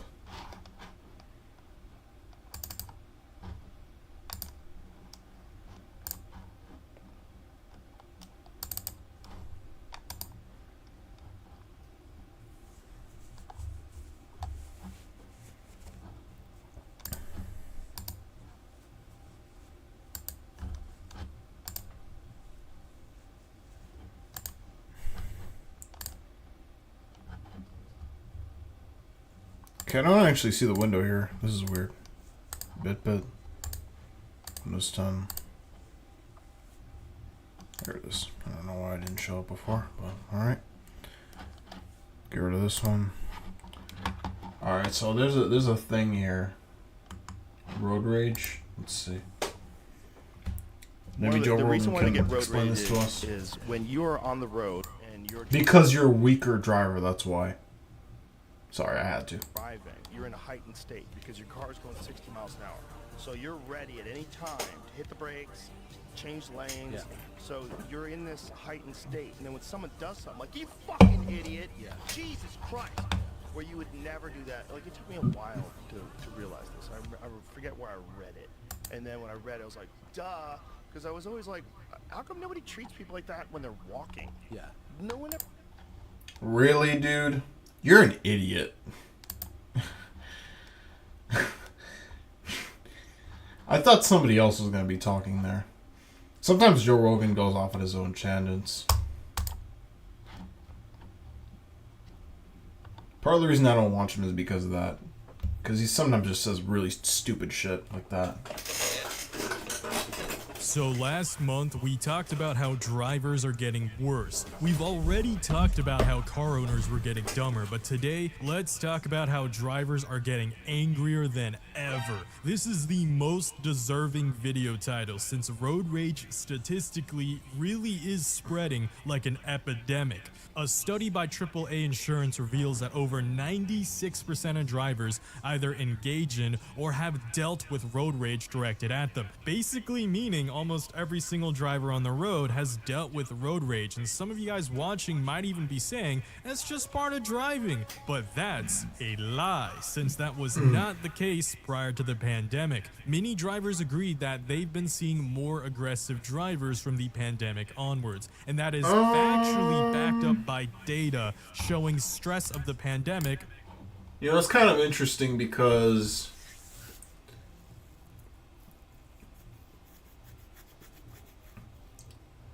I don't know.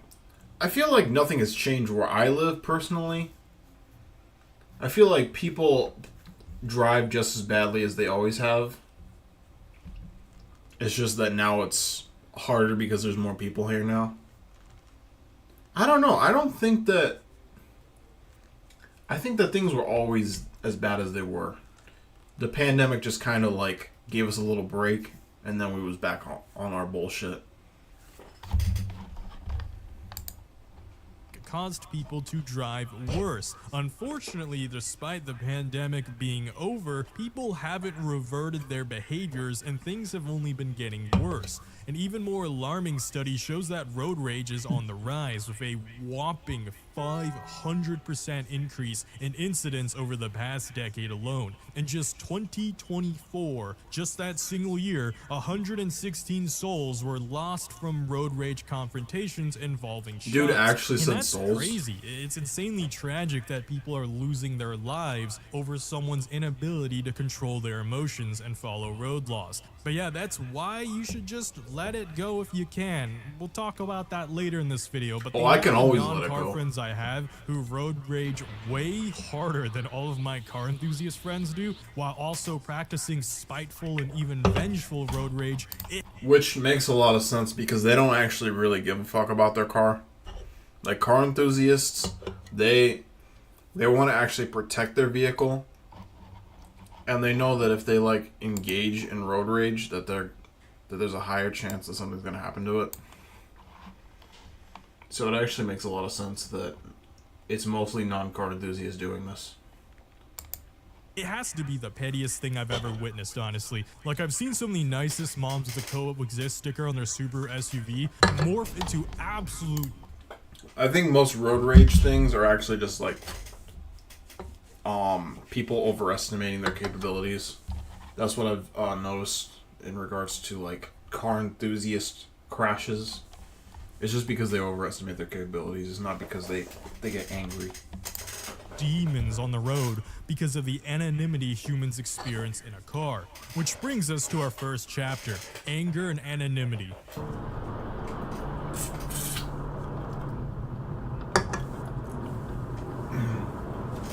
I genuinely lose faith in humankind as a whole when I learn way more people are affected by this than I initially thought.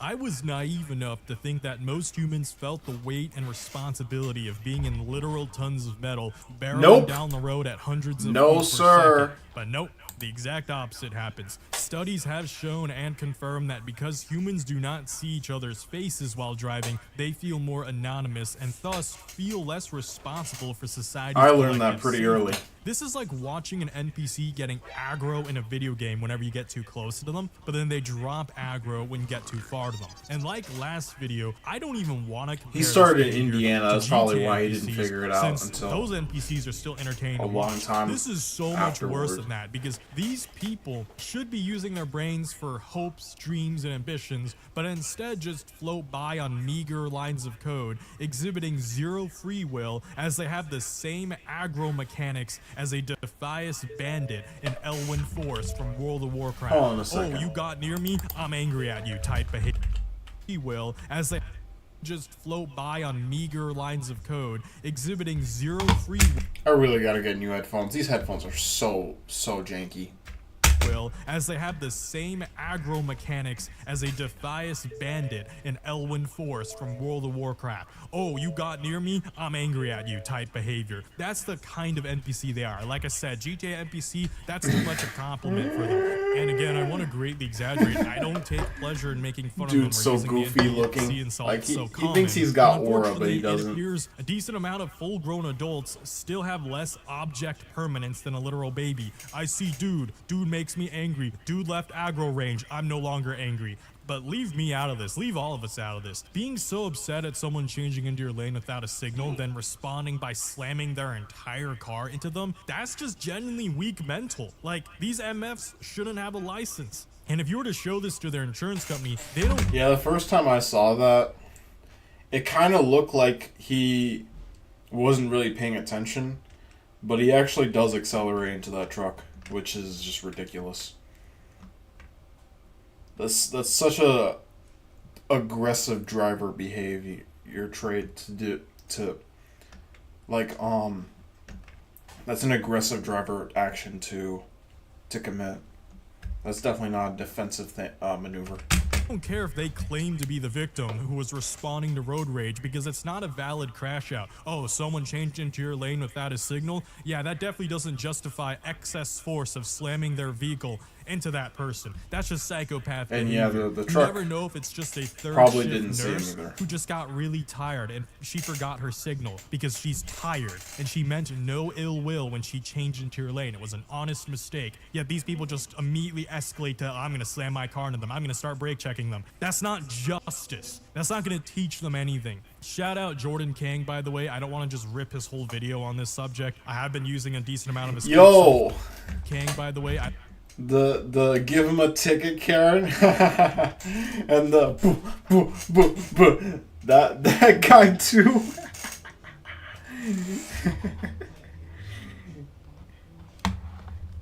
Hold on, I got like there's a certain video that I remember seeing with that clip in it.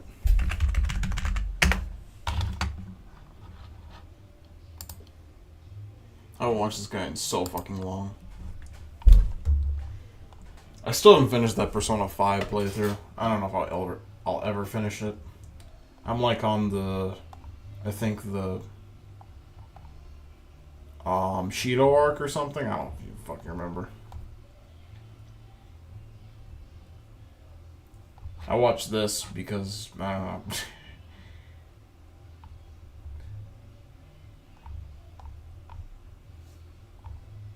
He does the most random shit imaginable. He's like Corey, but more like composed and refined. Corey is kind of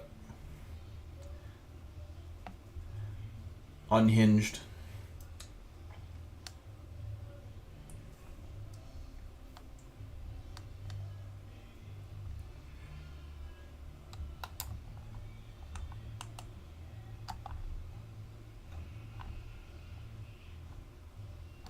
Yeah, what was this one? Let's see if I can find the clip.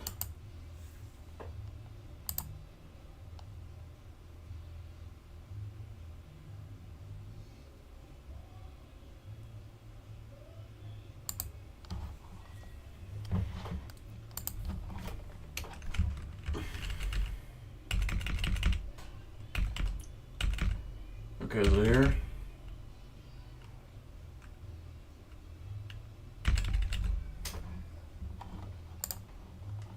Okay, he says I'll kill you. Oh yeah, yeah, there it is.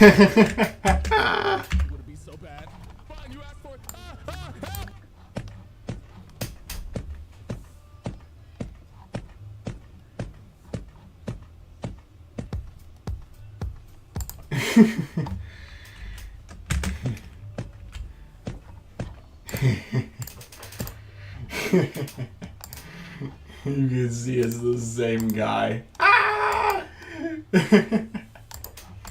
I don't want to just rip his whole video on this subject. I have been using a decent amount of his clips so far. I'm just going to link it below in the description. I'm so mad that Mikey Anyways, found I'm that clip shocked before I these did. People have licenses, by the way. A lot of them really shouldn't. This is why insurance rates are through the roof here. It's because the average road rager is willing to murk everyone in a 30-mile radius. That's like the downside of not having social media, is that you don't get to see stuff like that. Gun. Whatever he's doing isn't right. People need to be aware that something as simple as switching lanes without that person wanting you to can aggravate them and have them pull out a gun on you. It just doesn't make sense how people with so little regard to their fellow human's life or even their own life can still get a license, especially if they also don't even know basic road laws. Yeah, Road Rage kind of has like, why does she have a fish in her hand? But like Road Rage kind of has like a dark side and a light side. Like the light side is when they just get out of the car and start punching your car. And then the dark side is like when they pull out a firearm. So 100. What?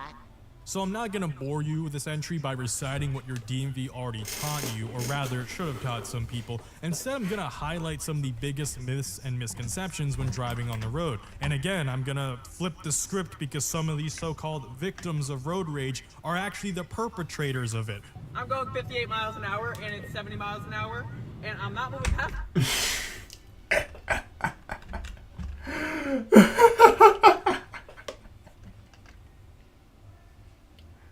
I'm sorry.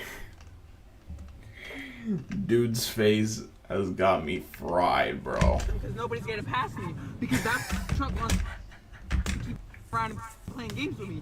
So now the whole highway is gonna be on traffic. Because well, I could go, but I'm not. No, Karen, you are not being aggressively. So you just want to use your car like as a, like you're just gonna block other people off? I mean, are you going anywhere? Like, don't you want to get somewhere? Aren't you trying to arrive at a destination? Like, I don't. The logic is just logic does not compute. Illogical, unreasonable. You're in a vehicle. That means you're going somewhere, right? Why are you stopping? Just this is the dumbest thing I ever heard in my life. Like you see these and you're like not a driver and you're like, oh well, I can kind of understand how you would think that. No, it literally makes no sense at all. You got somewhere to go, you're gonna get there, and you're not really gonna be concerned about people, about blocking other people just because they did something to you. Like, you can't. Even if you had the opportunity to do this, it's just gonna be a disadvantage to you. Like, you're disadvantaging them, but you're also disadvantaging yourself in the process. It's just completely pointless to do things like this. But, you know, some people just... We really need better licensing requirements because this is just embarrassing. But the problem is that if we do that, our society is pretty much going to go down in flames even more than it already has. So, I don't know what to do. Because if we have more public transit, that's not necessarily going to fix the economy. It could make it less bad, but it's not going to fix it, unfortunately. I wish it would, but it's just... We gotta call a spade here. Tailgated by some evil doer when you're the one going 15 under the speed limit in the passing lane on an interstate. I'm starting mad traffic. Like, look at... Yeah, it's like you can't even use the safety argument either because... Like, those folks are on your tail. You're supposed to avoid the collision. You're supposed to get out of the way. That's the defensive driving maneuver to do. If folks are behind you and they're riding your behind, you want to get away from them. Some people put like bumper stickers that say the closer you get, the slower I drive, and there's like a certain logic to that. But in a situation like this, you're supposed to get out of the way. Period. Because you have plenty of space. There's a guy right next to you that's going super duper slowly and doesn't even know what the hell's going on because I already watched the video. I already saw the other guy was an RV. So, unbelievable that anybody who is a Homo sapien who ended up making it to driving age would think this way. All the way back there, yeah, because I'm a... Dude's face is getting me every time. I want to know who this man is. Whose man is this? Right next to this car, since this black truck wants to keep now the whole highway. He's doing the coño. This man is so funny and he's not even saying anything. It's gonna be backed up and there's 60 cars behind me, and what about it? I'm tired of these spiteful Karens proudly posting on Instagram and TikTok about how they're holding up traffic to teach those tailgaters a lessons and also punish a bunch of other people in the process, which that like two wrongs don't make a right, all right? You're not allowed to go under the speed limit. This is against the law for the passing lane. It is extremely entitled to expect people to match their pace. Like, oh, well, I'm already going as fast as I want to in this lane. You're tailgating me. No, get out of the lane. Get out of the lane and let them pass you. Exactly. Think they're gonna bully you?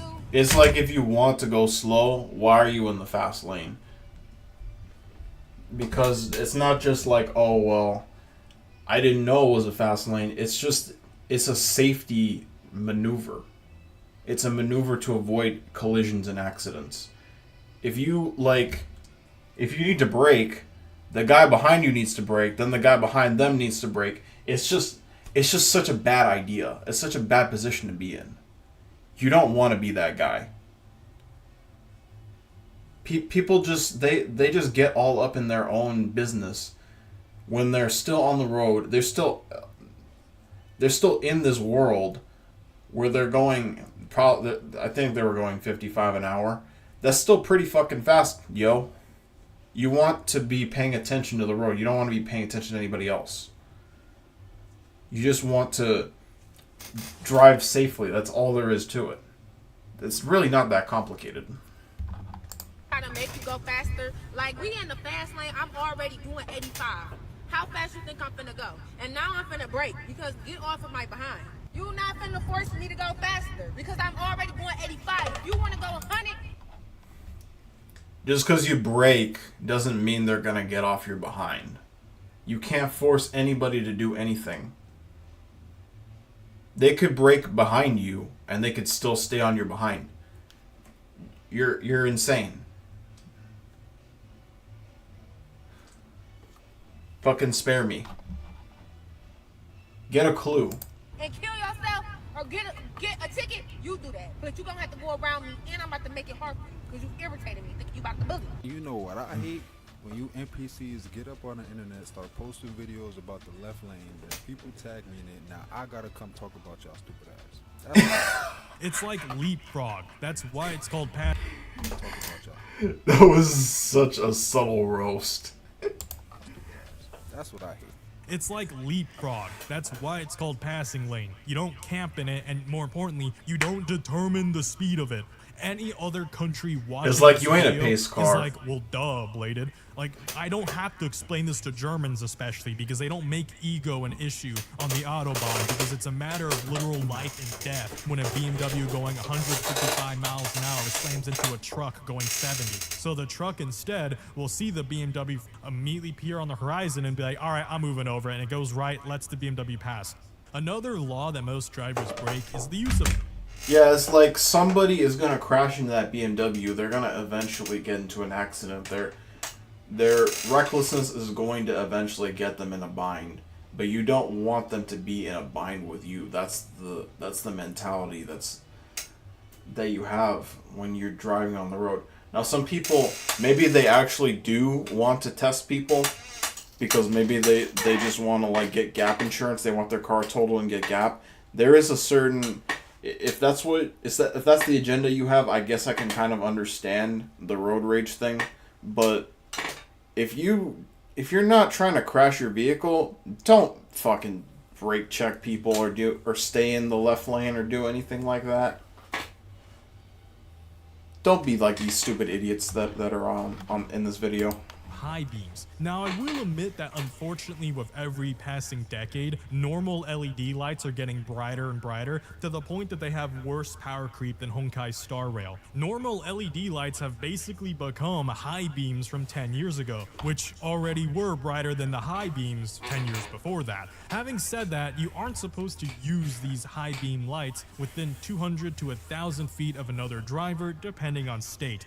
Unfortunately, some car manufacturers are absolute assholes and design modern cars to have this auto high beam feature that automatically uses high beams as the default night driving light, but will dim when it's set.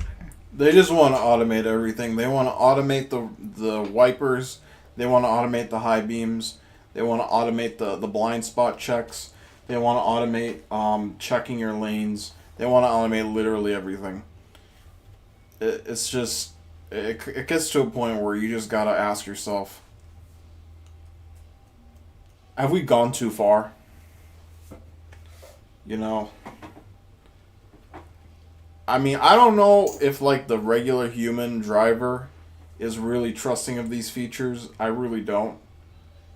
I'm sure there are a number of people who are very trusting of it, but I don't know if it's a significant number necessarily.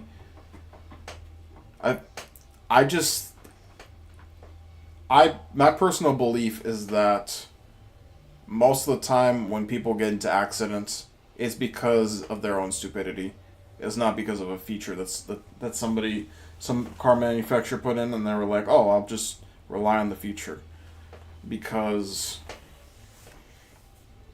I don't know, if it's just these features are so new that I think people are still very protective of their vehicle if they decide to get a newer one. That's just what I think anyway. But in that sense, the feature is kind of useless. So, yeah, these features really don't entice me to get any newer vehicle by any means.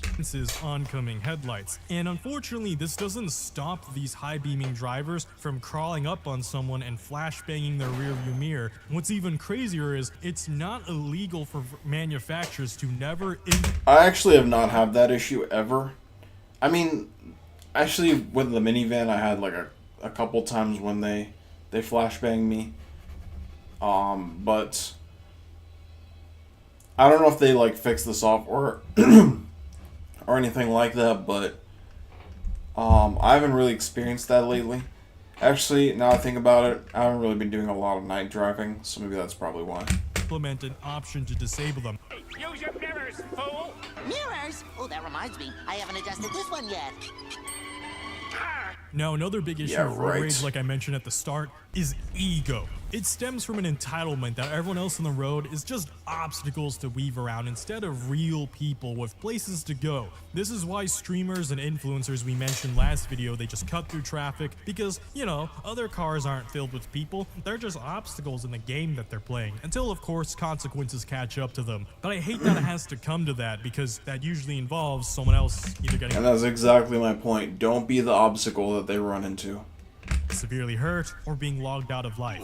If you haven't checked my bad driving epidemic, I absolutely recommend you watch it after this video. And if you enjoy, I definitely won't be, because I don't have Make gap. sure to subscribe for more weekly epidemics, situations, and rants. Anyways, back to this video. A lot of these main character syndrome MFs don't even realize they're being a nuisance to others, since it's statistically proven that bad drivers don't acknowledge they're even bad drivers. And if you think about it, that's literally how narcissism works. Meanwhile, the polar opposite, for example, people who are good drivers are very similar to most professional athletes. You know what? Now that he mentions it, is there a track near me?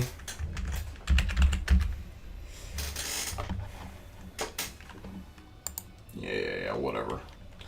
Alright, is there a track near me?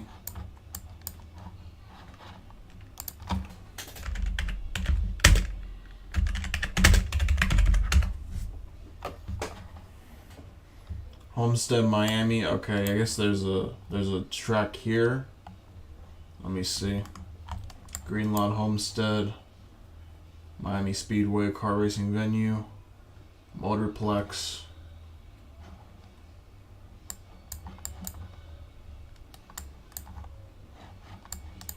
I don't know if that necessarily counts as a track. There's a Greyhound racing.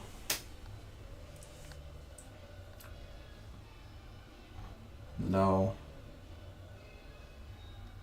Let's see. Oh, this one isn't even open yet. Miami Supercar Rally? No. Definitely not there. No. I don't know what a track means. Is that for... That's for running. Go-karts.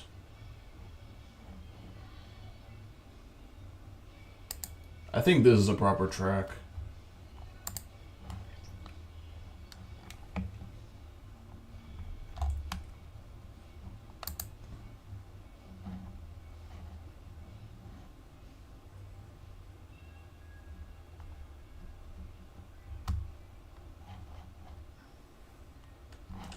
Yeah, I don't really understand how this works necessarily. They're telling me to go to a track, but... They admit to being bad at one point, but because I don't even know where to find one. They worked on their weaknesses. I'm gonna probably ask the eventually community became if it ever really gets to that good, point. Which is why bad drivers don't acknowledge they're bad, because these people think they're already perfect. I kind of want to so they drive don't better, change but I anything actually, about their behavior. to be honest with you, I would rather go on a motorcycle and learn how to drive that and forget about the car. Because traffic here goes insane. So I kind of want to learn how to ride a motorcycle so I could bob and weave a little bit through like rush hour traffic. That's kind of the idea that I'm having. But it depends on how things go, because anything could happen. But if it ever gets to that point, I'm definitely going to look into getting a motorcycle. Like the dude who ran the red light last video, he actually believed he was innocent and not at fault. That it was the other dude's fault for showing up out of nowhere. Like, brother, that guy wasn't even going fast. It was a red light for you, and he had a green light. But like I said, delusional bad drivers don't take responsibility, much less they don't even follow the road laws to begin with. It's kind of crazy. Now, aside from crashes, people will get out and fight over anything. I mean, if you're gonna do something like that, it was the other dude's fault for showing up out of nowhere. Like, brother, that guy wasn't even going fast. It was a red light for you, and you he really had a have green to light. just But like I said, look at how slow he was going. You gotta put the pedal to the metal if you're gonna run a red. That's how you do it in GTA, and this guy was going at like the speed of smell. That's not how you do it. I'm not saying that I do that, but if you're gonna do something foolish like that, you should just. It's like you're trying to outrun a train, right? You're trying to outrun a railroad crossing. You just want to go. You don't want to be like, oh, should I go or should I? No, you just gotta put the foot to the floor. That's why he got caught up in this. delusional bad drivers don't take responsibility, much less they don't even follow the road. It's obviously still an now, incredibly aside from risky and crashes, unsafe people maneuver. will get out and fight over anything these days. You know, this god complex is everywhere. They're willing to do this, by the way, when half the MFs in this country are packing heat. Like Running a red light is genuine, definitely NPC delusional behavior. god complex behavior. Like, don't think they'll ever get ego checked for their consequences, which is why I said earlier, I almost don't even feel sorry when some of these guys F around and find out. When it comes to road rage and ego, I could sit here and yap about who is right or who is wrong, but know this. 2 wrongs don't make a right. Unfortunately, regarding statistics, this seems to be less and less the case, as almost 48% of drivers respond back aggressively in some way to road rage, which further escalates the situation. And to the people who subscribe to this eye for an eye mentality, it's never... You know, there's one thing that always confused me about road rage, and I think the reason that that's the case is because I kind of just look at everybody like they're just a copy of me. So if I'm chill in the car and they do something like crazy, I just assume that they have like temporary insanity or something, and I don't assume that they're angry at me. It's kind of weird. Like, I don't even recognize road rage very well. Now, if they were shooting at me, that's different. But if it's something like this where they like accelerate into me, I would just assume that's like temporary insanity or some kind of mistake. I don't know if that's a good thing or bad thing. But for folks who are like wondering, oh, how do I deal with road rage? I think that's how you that's probably a good way to approach it, is just assume that everybody's like you. And, you know, if they make a mistake, they make a mistake, just like how you make mistakes on the road. And nobody is faultless. If you think you don't make no mistakes, that's probably because you just don't recognize them. You probably just ignore them. Everybody makes mistakes on the road. Everybody. Well, maybe if you're a race car driver, you don't, but everybody else makes mistakes. Never worth it. There's nothing to gain from this retribution, since it puts all other road occupants in danger too. Someone who starts road rage is a bad driver, but someone who responds to it is equally as bad. And heck, in some cases, the person who thinks they're responding to road That's the rage most is fucking actually lukewarm the original road rage I've ever initiator, seen. since their lack of ability to restrain themselves at the slightest mistake of others leads them to spitefully cut in front of other people because they think they're That's like a enacting love some tap. kind of justice. Oh, they didn't signal? Well, I'm gonna cut in front of them and brake check them.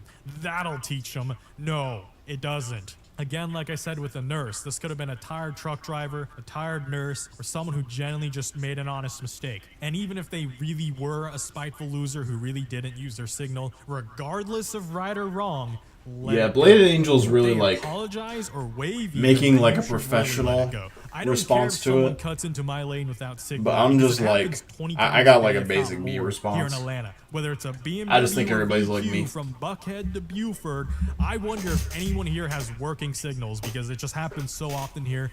I just let it go. It's life. It goes on. Which brings me to the final chapter about road rage. In the days ahead, another driver will do It's something. kind of funny how he said Just that happens blanket so often statement, here. I just let it go. but he just has this suspicious SpongeBob face here. Life, it goes on. Which brings me to the final chapter It's just about road completely rage. a complete vibe mismatch. You'll have the right to be angry, but you gotta let it go. Letting it go. We can't guarantee how others on the road behave, but it's paramount to understand that every little action isn't done to spite. See, I actually think my explanation is better in this case, because it's like, keep your cool. What if you don't have your cool in the first place? See, that's the problem. That's the issue with his viewpoint. You specifically. Therefore, we just have to keep our cool. A lot of road rage stems from being in a hurry to barely go any faster. Like seriously, here's a YouTube video from 12 years ago that is still relevant, and it changed my life. I remember watching this in 2022, and it's the sole reason why I started to use the passing lane less and less and started to just chill in the right lane at my own pace and preserve my peace. Even if someone is willing to completely disobey road laws, so not just speed, but just completely ignore road laws, all in the name of trying to go faster. Like for example, even if traffic is completely stopped bumper to bumper on the highway, someone decides to either go on the shoulder or even worse, just drive on the grass. This also isn't as fast as you would think, because it can turn a stressful morning being late to work into an even more stressful year paying off thousands of dollars on an insurance claim. Like, Now you gotta get your car because I'm gonna code. call it that. It's a crossover. Doesn't actually have off-road capability like a lot of Karens think it does. And it tries to pass semi-trucks as they're gridlocked in bumper-to-bumper traffic by going on the grass. How's it working out? Only to get stuck in a Look ditch at that they- space in front of it, though. I mean, Because I'm you gonna really call it could have.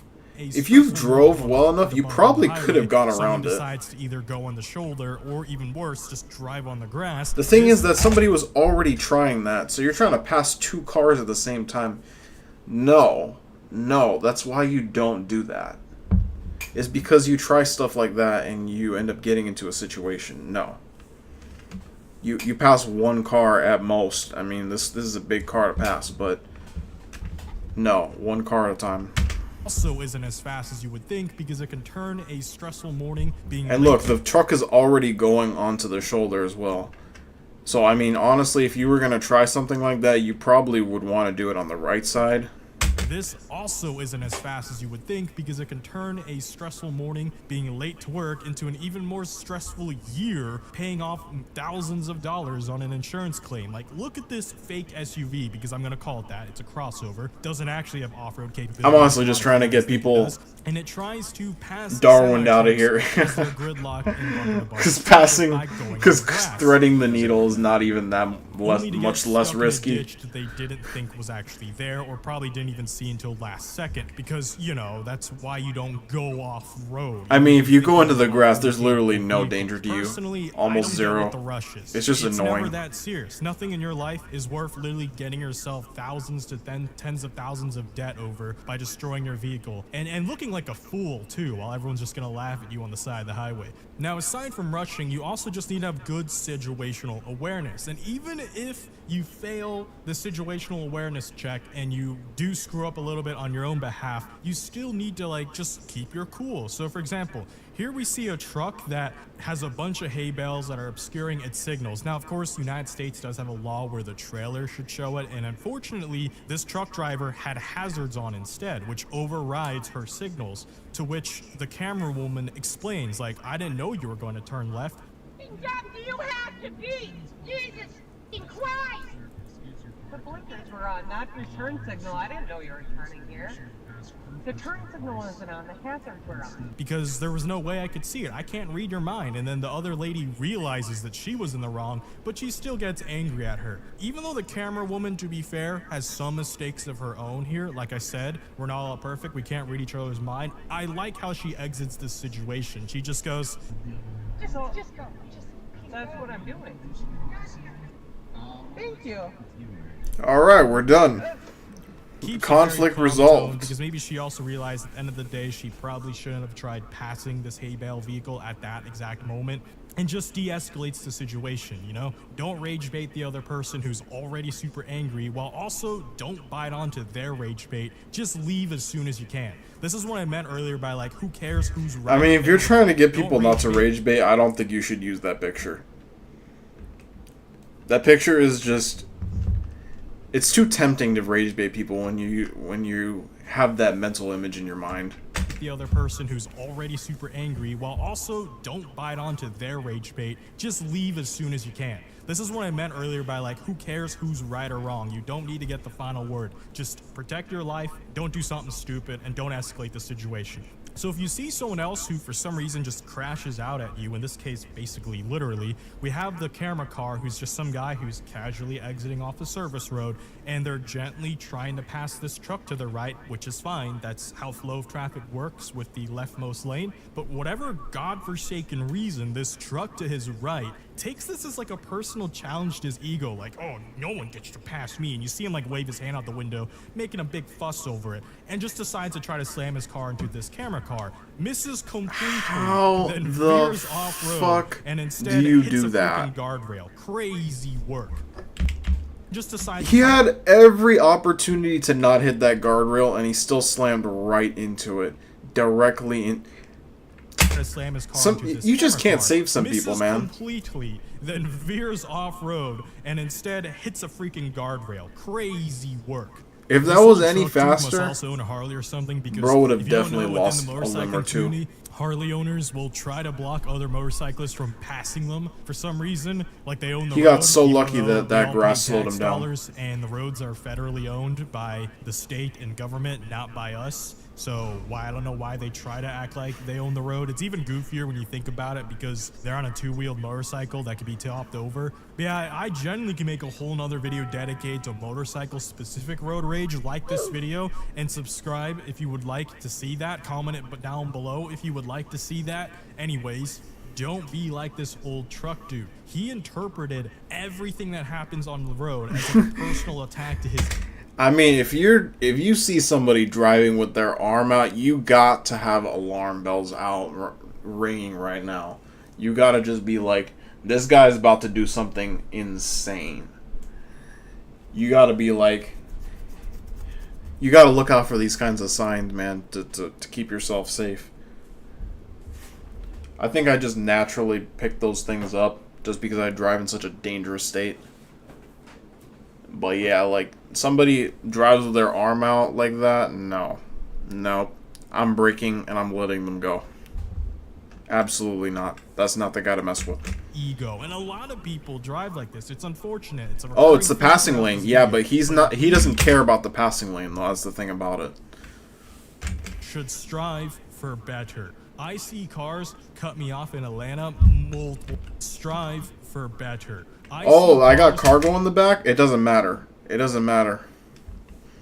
That cargo is irrelevant. That's not business cargo. That's like, I don't even know. That cargo is probably some shit he had in the back as like grocery getter cargo that just stays there for eternity. That cargo is irrelevant.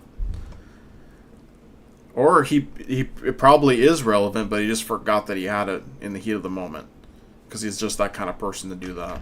Cut me off in Atlanta multiple times a day. But then I immediately proceed to walk. Because that's another thing about it. It's like the first thing is, okay, you're trying to get to your destination. Why are you making these decisions? But then the other thing is that you have cargo in the back. You're trying to make sure that cargo makes it to this destination as unscathed as possible.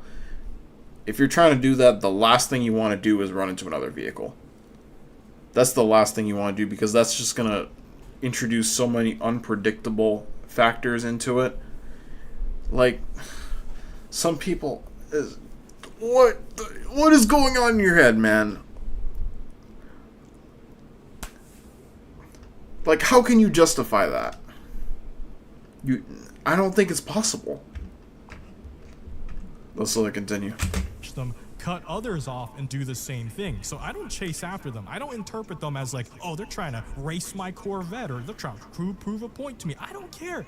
I let them go. Because when I watch them cut others off too, that's when I realize they're just an aggressive driver. They're going to do this to anyone, regardless of what car they're in, what race they are. Yeah, it has exactly. nothing to do with any of that. It has nothing to do with me. They just want to play GTA in real life. That's a it. bad driver. Because it doesn't have anything to do with us, and because they were going to drive like this anyways, let them go. Don't let them string you along a series of events that may lead to an unfortunate loss of life or unfortunate loss of thousands of dollars.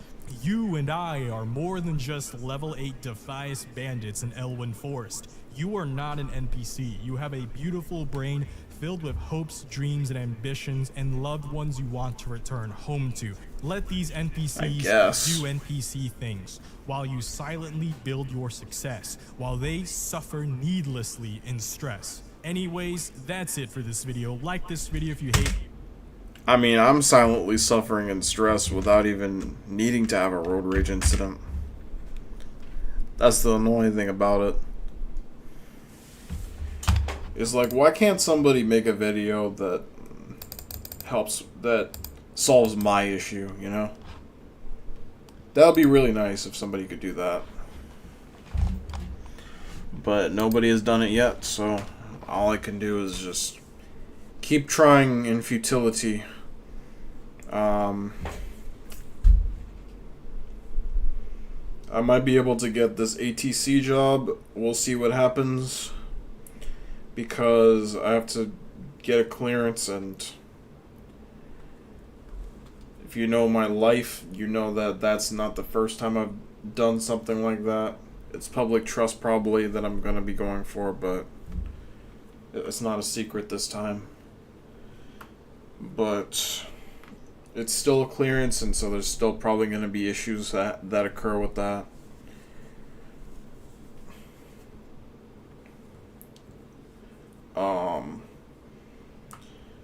I don't know how long it's gonna take or anything like that. Apparently they said it's gonna take like 60 days or so for all that to get settled. I haven't submitted anything aside from my acceptance of the provisional offer. But yeah, I mean, that's pretty much the only job prospect I have at the moment. Every other job has been going down the shitter. And that makes me demotivated to do like any calls or anything like that. I know that I shouldn't let those things deter me, but it's just so annoying as an autistic person to do these things. It really, really is. Because you have to think about things. If you don't think about things, you're just gonna be out in the ocean with no life raft to help you out. That's why I don't like doing these things. I don't know if it's necessarily a bad thing to just let those opportunities go, because the chance of you actually acquiring the opportunity is so low because you just suck at selling yourself. And that's just how it is, man. It's really not fun at all.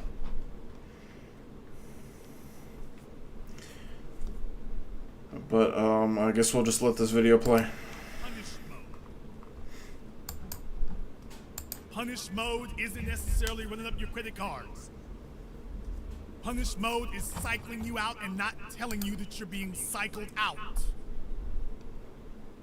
Punishment mode is entertaining the company of other men because she does not feel that she has anything to lose.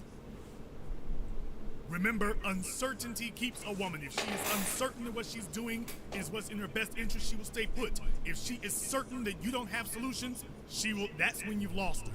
That's when she's gonna move on. Your job is to make sure that she never feels certain about that. That's how you maintain your position. You don't have to fight for it. do what you're supposed to do. Remember, a woman can't tell you that what you've done is wrong. A woman isn't gonna say that you're a whiner. She's just gonna get turned off. Oh,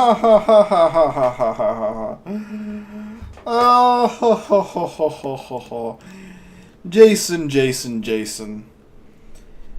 You think that that's hard? Try going into an interview. They don't tell you when you do something wrong there either. Now do they? They just don't give you the job. Thanks, Jason. Thank you so much.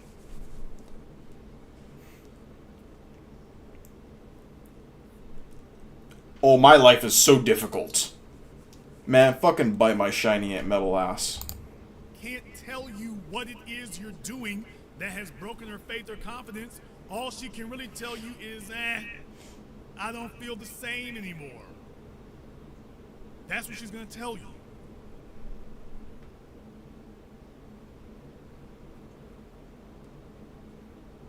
Now, this is also true for women with whining. Ladies, understand something. When you are a consistent, habitual whiner, a man is going to demote you. Problem. Men never. Write this down for every single woman listening to me right now. I'm talking about men in general, period, across the board. When a man demotes you, he will never, ever tell you that you have been demoted. Remember that for the rest of your days. When a man has made the decision to demote you, you will never get a memo. You're gonna get your notification if you come home from work early and find him in bed with your cousin or your next door neighbor or your coworker. That's gonna be your notification that you were demoted. It will be ruthless. Accountability. And it will be without apology or explanation. You will find out that you were demoted then. I'm not Right. gonna sugarcoat it for you. I'm here. Because we're trying to still get our sexual access. Yeah, absolutely. You don't want to tell women when they've been demoted until they've pretty much expired all their value. I'll tell you what the real is. When a man has his act together, he doesn't have to tolerate those things. If he decides to demote you, you will. It's kind of like a job too. Like these white corporations, you'll find out when security comes and picks you up. You see, a fella who is dependent upon you. When a man has his act together, he doesn't have to tolerate those things. If he decides to demote you, you will find out. Like these white corporations, you'll find out when security comes and picks you up. Yep. You see, a fella who is dependent upon you can afford to argue with you. He can afford to wrangle with you. He can afford to listen to you say dumb things. He's dependent on you. But a man who's not dependent upon you, you become an obstacle. You become an impediment. And remember how women can be ruthless about when a man doesn't have solutions? When you are a woman who doesn't have any more benefit to keeping you around, in the capacity that you were around in, you get demoted. What does demotion look like? Demotion looks like if y'all ain't having sex, you don't get to spend time around each other. Demotion looks like you ain't been shopping in a year. Demotion looks like he don't claim you in public or in private. Demotion looks like we spend a lot of time having friendly conversations. Demotion looks like he stops talking about the future with you. Yep. He talks about the past, or he talks about the present, but he don't really discuss the future with you.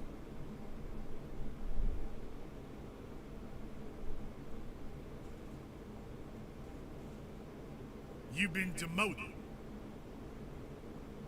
And all he's really doing now is auditioning your replacement. But you've been demoted.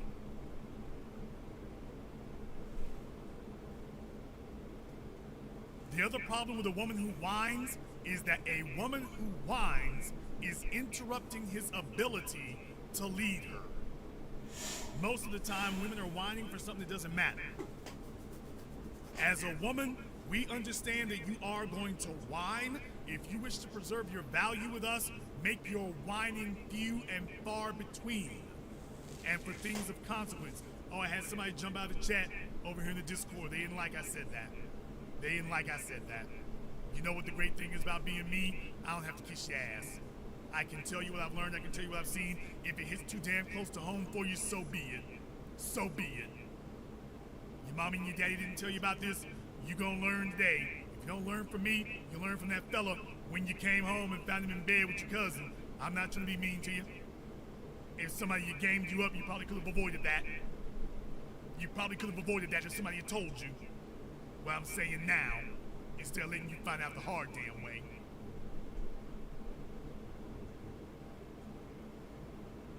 For real. The other reason that we don't like whining, ladies, is because whining is a form of deception. Stop me if this sounds familiar. Whining is a form of deception. It is a sign that you are dealing with a woman who cannot be trusted. Because when a woman trusts in you, she doesn't really need to whine. She's too busy getting solutions and answers. If a woman is determined to keep whining, it is because she does not value your solutions.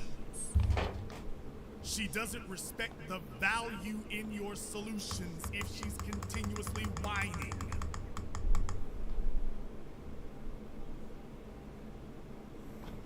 That's a substantive difference. If she respects the value of your answers and your solutions, she doesn't whine.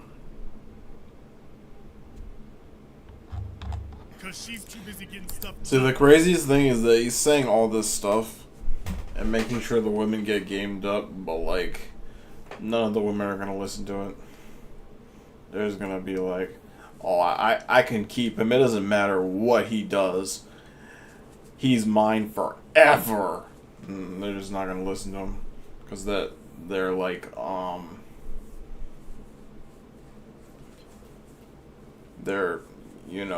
their ego gets in the way. It's pretty funny. Pretty easy for men who can keep on swapping out their side chicks. Pretty easy, but oh man, just need to get there, right, guys? All for the strength of your solutions that you provide. Just need to get there.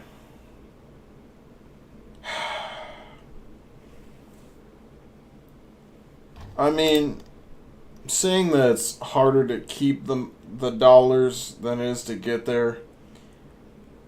It's already so difficult just to get the money. If keeping it is way more difficult, I don't even know, man. It might honestly be impossible to keep it. It might honestly be impossible. I feel like the only way that things are so difficult right now is because it's actually harder to get the money now than to keep it. I think the difficulty selection has flipped.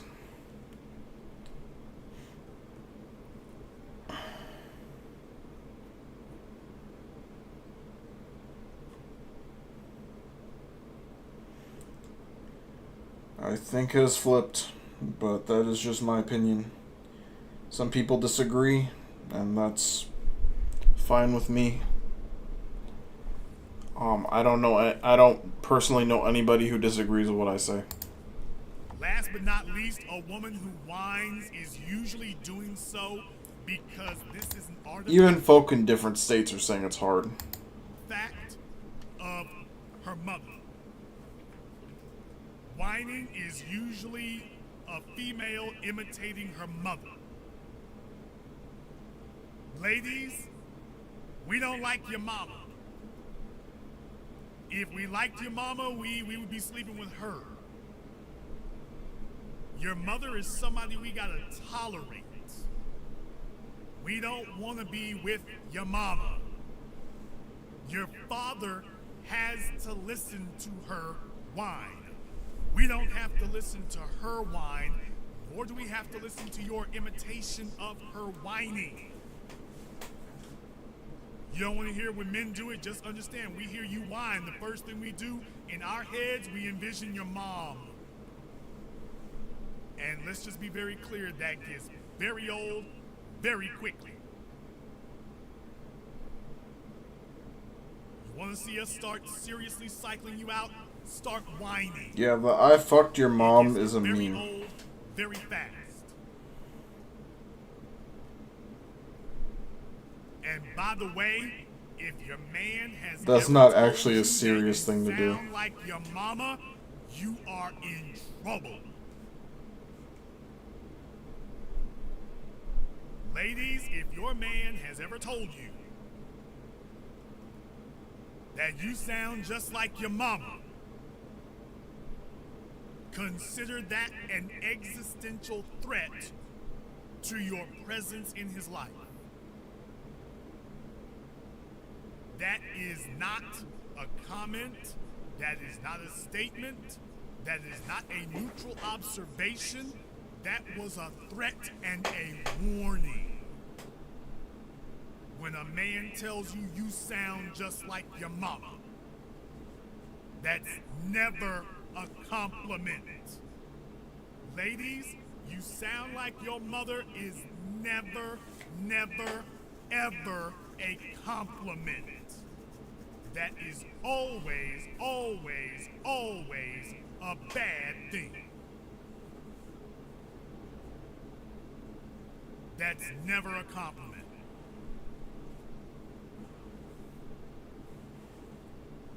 Whining is a sign that you do not trust your man's solutions. Whining is a sign that you are more concerned about being catered to than you are about progress. Whining is a sign that you have latched on to a negative characteristic of your mother and you are refusing to let it go. Does he want to live your father's life or does he want to live his own? Keep that in mind. The man you are with is going to choose to either repeat your father's life or to have his own. Now, unless your father's got a pretty damn nice life, telling you that you act like your mama is not a compliment, it is a warning.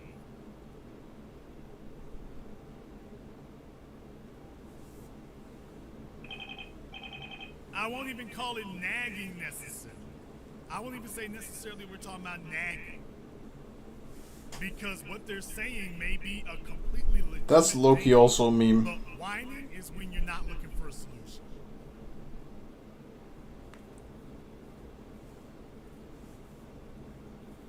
I'm not saying I wouldn't call it nagging, I'm just saying right now, the way I feel about it, not necessarily sure I would call it nagging. It could be. It could be. But whining can... The problem with nagging is when you're making a demand. Whining doesn't necessarily even require a demand. You can be whining and not demanding anything. Nagging is an incessant demand for something either that you shouldn't get or that you can't get right now. Whining doesn't even actually have to be a demand. Whining is just a way of expressing your displeasure. Whining is a very irritating way of expressing your displeasure. And just be very clear, there's only so far that's going to go. I have 150 car bookmarks on this fucking mobile device. Type of man we're talking about. Wild. 150. You know, I want to make this Probably a part couple that I one. missed too. I think I'll make this part one. Yeah, I and literally I'm missed gonna this one come right here. back and take care of the other side of this. Whiners versus winners. I want to deal with that whiners and winners I've talked about whiners and what it means. Next time I'm going to talk about winners and what it means. I'm going to put the two of these together so that you have one concise package. That's not what he was talking about already. Now you understand what the two of them are. Now you understand what didn't explain any of this to you, and that the people that you dated or Jason, you understood that they reacted a certain way, and most of the time you don't consider it whining. It's like, well, can't they cater to my feelings? Fellas, a woman doesn't oh really care boy, about your Jason in 2020 pandemic the most era. loving thing in the world. Understand that. You need to keep the amount of nurturing and hand-holding that you need to a damn minimum. Rough around the edges. You gotta keep that to a minimum. The amount of nurturing and hand-holding that a female gives you, she Rough will be around sitting there the edges. smiling in your face with the most genteel, doe-eyed expression you've ever seen, and she is losing respect for you by the massive ton. Keep the amount of nurturing and appeasing and Let me see if I can find the next broadcast. to a damn minimum, preferably none. I don't think I'm gonna find it because if I did, it would probably be in the watch later, and it's not.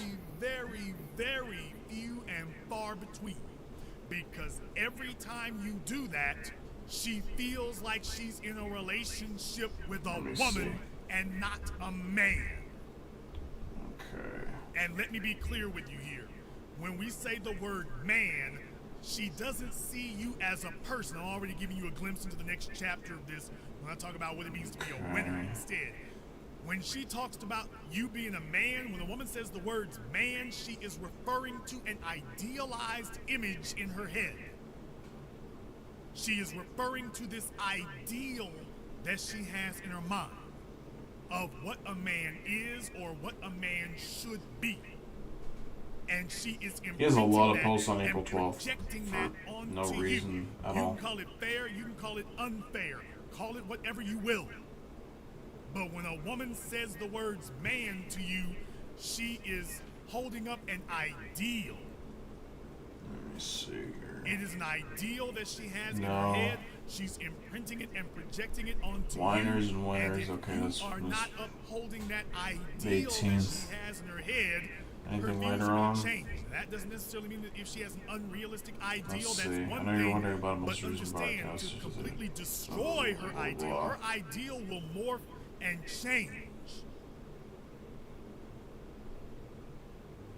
And that's okay, but your job is to maintain that I still haven't looked up my idealized route that I'm image going to be of a taking man. tomorrow.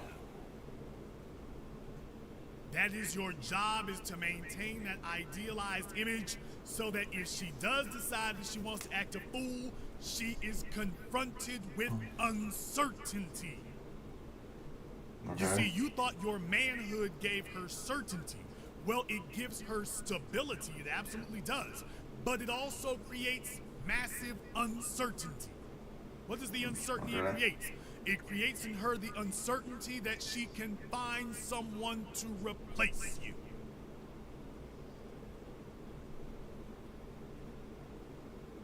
That is the uncertainty that it creates. I'm not liking this route. It creates an uncertainty that she can find Okay, this route someone who isn't too can bad. replace you. It's like a 21-minute walk. And if she is 1 mile. uncertain that she can replace That's you, not too bad. she is going to stop what she's doing. I don't care what you've done. It's on Miami Fellas, Avenue. if you Oh, wanna okay, that's have light the work. That's ability light work. to do extraordinary I crimes, just gotta take the you are movement. going to have to establish a position of extraordinary value. I'm not telling you don't do it. I'm not telling you that you can do it. The whole point of the dark arts of the game is I'm telling you, Okay, fellas, whatever it is you think you want from a woman, So it's gonna be you can like have it.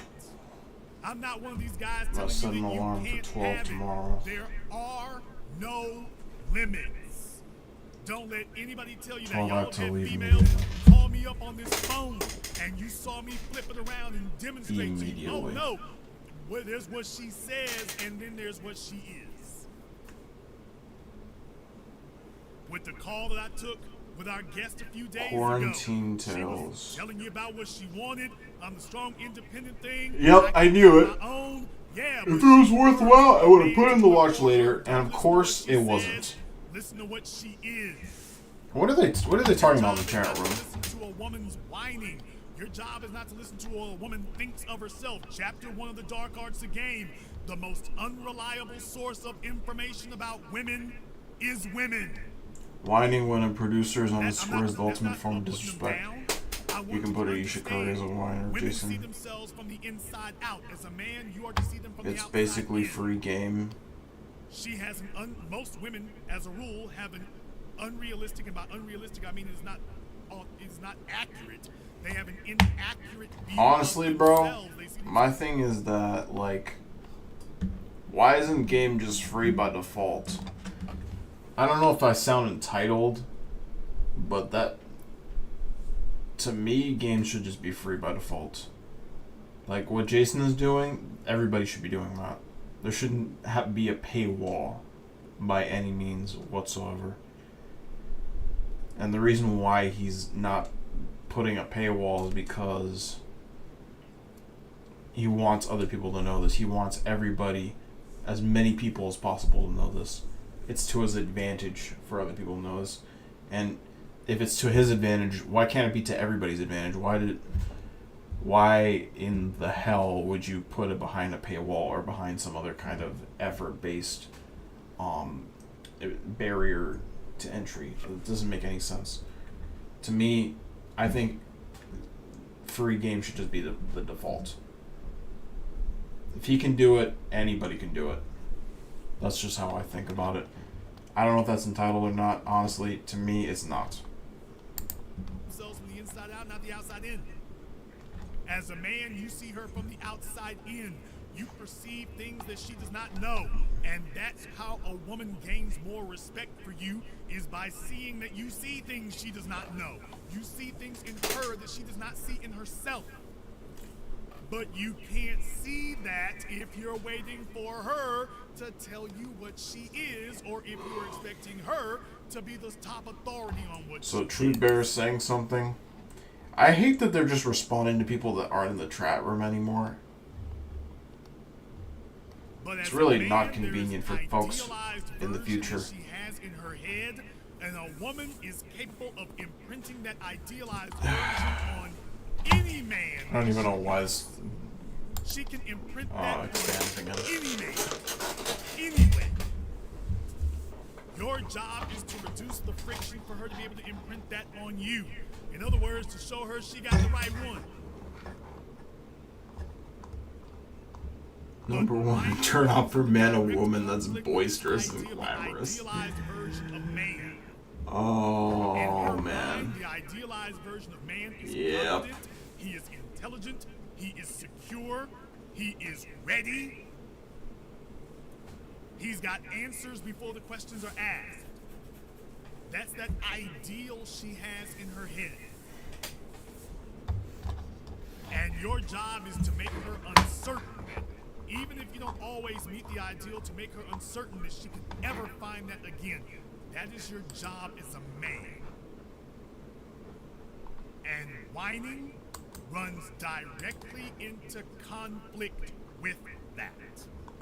Even if you don't have all the answers, your job is to convince her that you are ruthless and relentless about acquiring them. That is your responsibility as a man. Even if you don't have all the answers, she's supposed to be secure in the knowledge that she's with a man who is... Huh, so he's already saying that kind of thing. About the ruthlessness. She's got that, she's not gonna go anywhere because she understands my man's got the answers, and whatever answers he doesn't have. See, what he didn't understand about this was, like, they meant I'm not going anywhere. That they actually meant what they said. Like, even if you're like, oh, I gotta let you go, they're like, oh no, I'm not going anywhere. They still, you know, find their way out of there, but they're not gonna leave quietly. You know, it's like that one cop who found a guy in his car just parked in the neighborhood, and he said, am I free to go? And the cop was like, yeah, you're free to go, yeah, of course. And he's like, well, if I'm free to go, then I'm also free to stay, right? And the cop was like, I don't know about that one. So, you know, it's kind of like that. They want to be held hostage, you know. It's kind of weird, ain't it? Kind of strange. Get him. If you really think about it. Whatever answers he doesn't have, he can find them.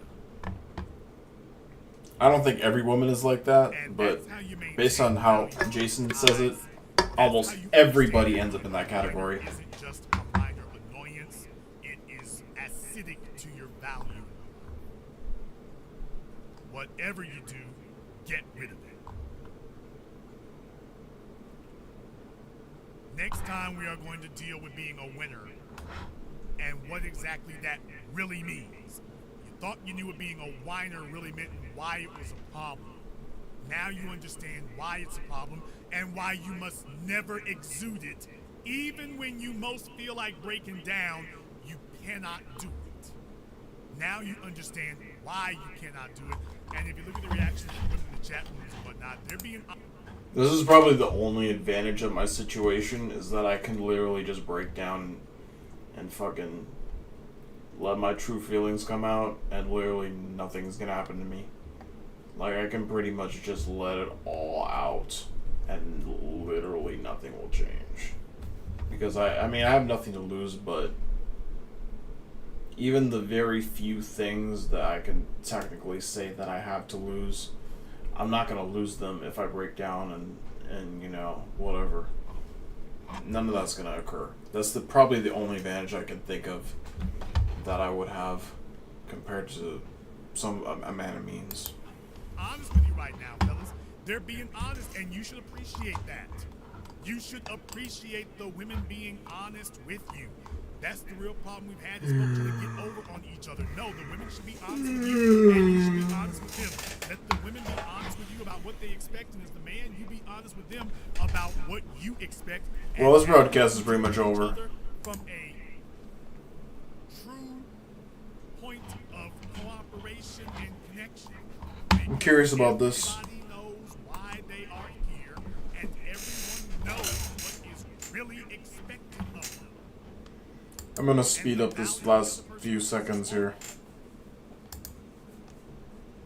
Now, you can demand and answer woman, and you will worry about a lot less. I want to thank everyone who's joined us here tonight for the business. I know we were a little late. There are going to be those of you who watch this later recorded. We had a few technical hiccups at the beginning of this year. I think we got those taken care of for the most part. Hopefully, make sure that stays that way. Alright, thank you. Thanks, JJ. I'll see you on the next broadcast.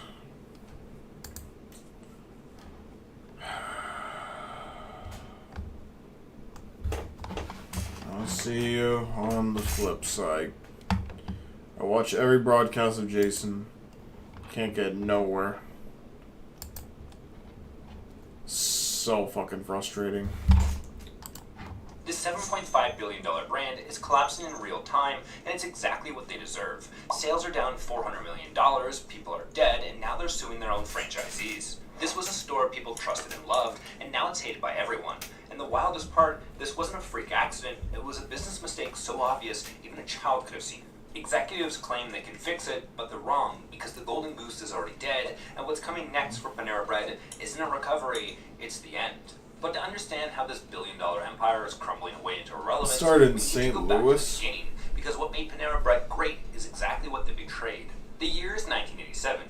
Ken and Linda Rosenthal Alright, we opened ain't a got tiny a bakery history in lesson. Kirkwood, Missouri. They call it the St. Louis Bread Company. Their inspiration, San Francisco's artisan bakers. Their weapon, a sourdough starter that would become the foundation of an empire. But the Rosenthals had three massive problems getting in their way. Problem number one, how do you bake fresh sourdough at scale? Small batches work for one location, but 20, 100, every variable, fermentation, ingredients, labor, multiplies with every new store. Problem number two, how do you scale a company with a forgettable name? Alright, I don't need to hear it necessarily. We'll just read it. We'll just read it because Gen Z has the power to read, unlike Generation Alpha. Reading is fundamental. Yes, sir.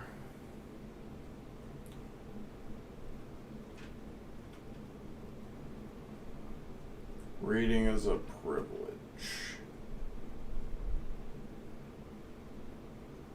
Panera Bread.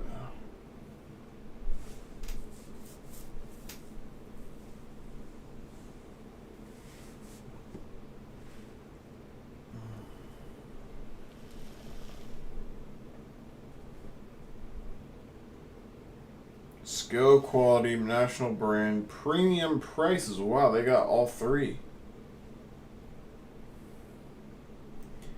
Uh-oh. Uh-oh, guys. Jab Holding Company, a European private equity giant, offered... It's private equity again. Let me guess, the comment section. Oh, every time something bad happens, it's private equity. There you go. See, there you go. Just like we all predicted. It's always private equity or IPOs or something like that. Okay, now what exactly are they going to do to fuck this all up? To buy Panera Bread for $7.5 billion. It was the second largest restaurant acquisition in history at the time. Ron Shaich, the founder who had built Panera into a clean food empire, called it a win-win.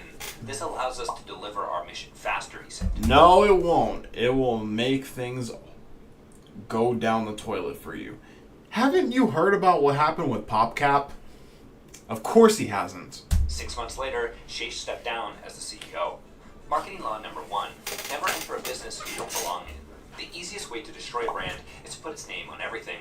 Outrace. Jab's first objective was simple: grow revenue as fast as possible to appease shareholders. And this led them to take the shortcut. It was a good idea. Sheich's no-no list, built on removing over 150 artificial ingredients and pushed it to the extreme. What started as a way to clean up the food and add healthy products became justification to expand the menu endlessly. By the late 2010s, Panera's menu had exploded into hundreds of items. That decision didn't just complicate operations, it made them unmanageable. And in 2022, it produced one of the most controversial products in its history, Charged Lemonade. Marketed as clean energy made from natural ingredients, it seemed... Charged Lemonade. In its history, Charged Lemonade. Marketed as clean energy made from natural ingredients, it seemed too good to be true, and it was, because what they didn't emphasize was the caffeine content.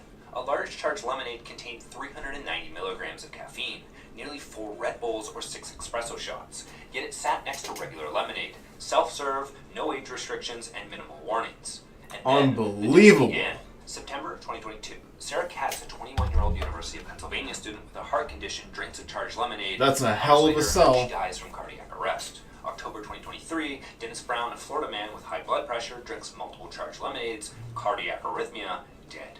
The lawsuits followed quickly. 3 cases, 2 deaths, permanent injuries, allegations of negligence and deceptive marketing.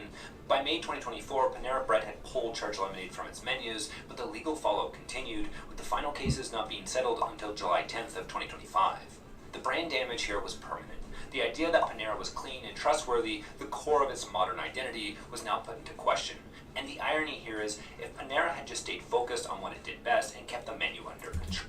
See, here's the thing that baffles me. What do you actually go to Panera Bread for? Because what I remember going to this place for was like a sandwich and maybe like some Go-Gurt that they had with it or whatever. It was like a kid's meal, I think. But it was, you know, it was kind of nice or whatever. But the thing is that you can literally just go to like a supermarket and go get that.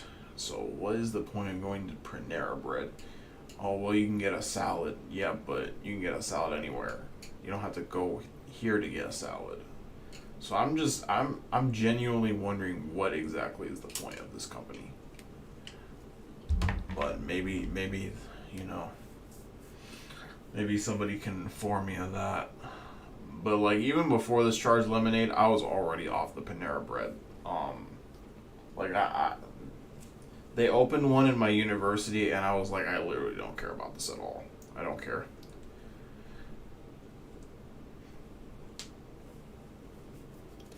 still gonna go to CFA, even though that ended up also falling out of fashion with me. I don't know. I'm kind of a picky eater, low key. Troll, it would have been fine.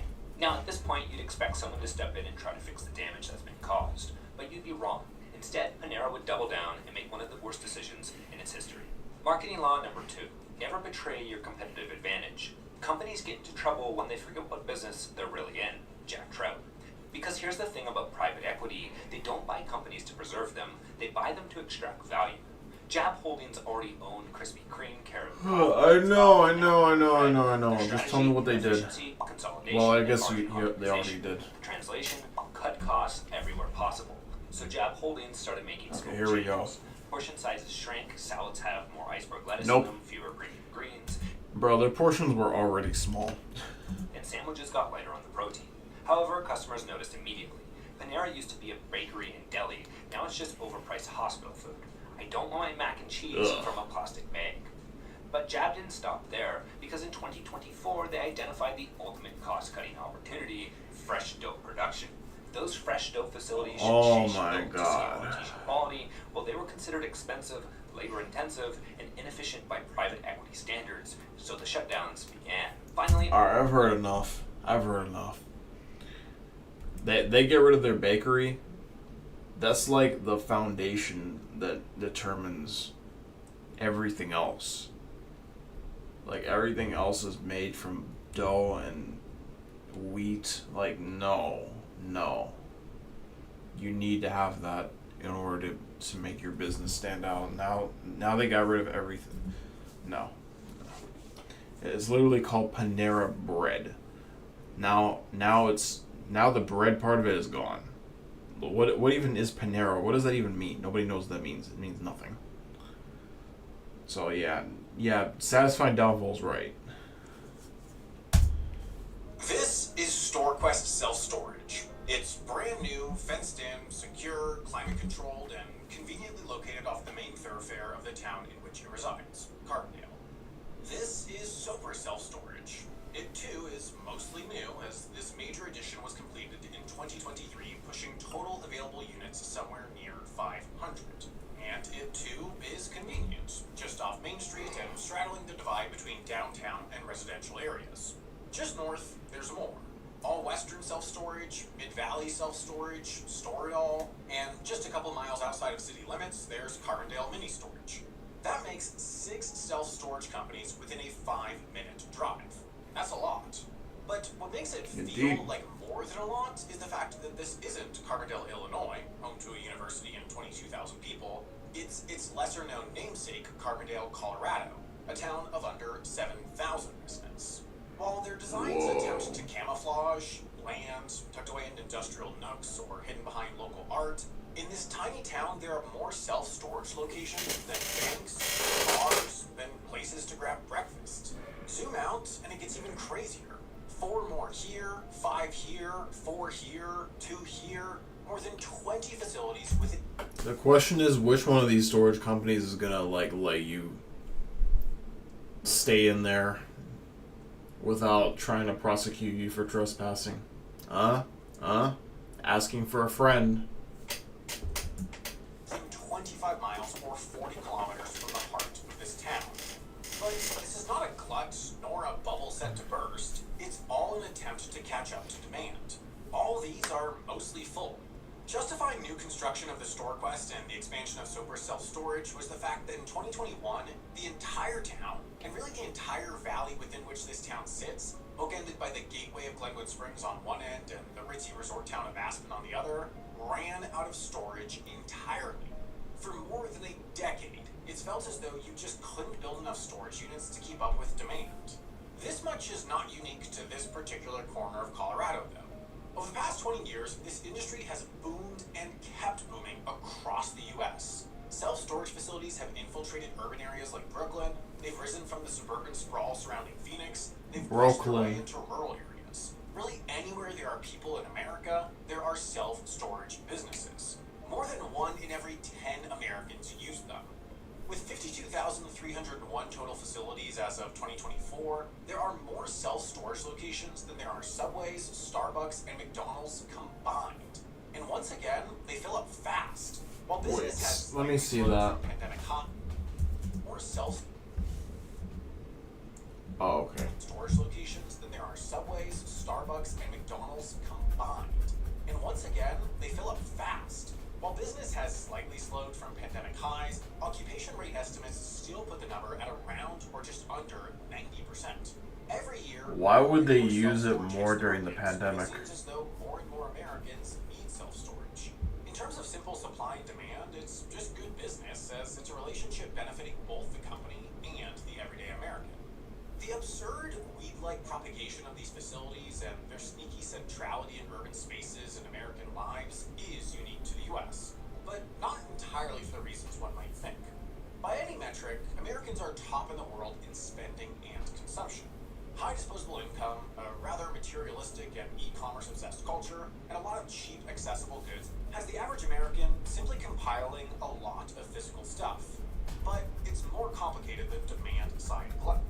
Rather, it's a physical outcome across American cities and towns, big and small, informed by a blend of supply and demand factors that range from land prices and lending to average. Yeah, the real thing is that people can't afford to get like The thing is, self-storage 2-bedroom apartments or houses. just northwest of London is the town of If they could afford to get that, these storage companies would downsize a lot. exact, and like Carbondale, they're mixed between industrial areas and spaces nearer to downtown and right off major throughways. Given the comparative density to rural Colorado, they're multi-story buildings with limited drive-up access, but still look fairly similar to something you'd see in a bigger U.S. city like Denver, Colorado. The difference, though, is in scale. Hemel Hempstead is home to more than 90,000 people, spreading its self-storage facilities to roughly 1 for every 19,000 people. Carbondale, in comparison, has roughly 1 facility for every 1,000 people. Expanding to national trends, Britain has about 0.9 square feet of self-storage per person, while the average American has access to some 6 square feet of self-storage. Self-storage is a thing in Britain, but it's dramatically less prevalent. In Canada and Australia, likely the most culturally and geographically similar countries to the US, How do y'all do it in Britain? sure, there's self-storage. In a city like Squamish, a similar gateway I town see that as somebody who's not paying for that shit. I don't know anybody who's paying for it either, but they're fucking everywhere, so somebody is paying for it. but still there, the numbers It's not don't like stack this up with messes the US's. some kind Squamish of is a town that nearly quadruples Carbondale exaggeration. While at the national scale, Canada per capita has about 2 to 3 square feet of self-storage, while Australia's at about 2. So both sit at just a fraction of American availability. Such a discrepancy can't be explained by consumerism alone. A fuller picture No, it begins can't. to take shape when one considers the business proposition from the supply side. No matter where you go in the States, when looking at self-storage, you'll notice a lot of place-based names.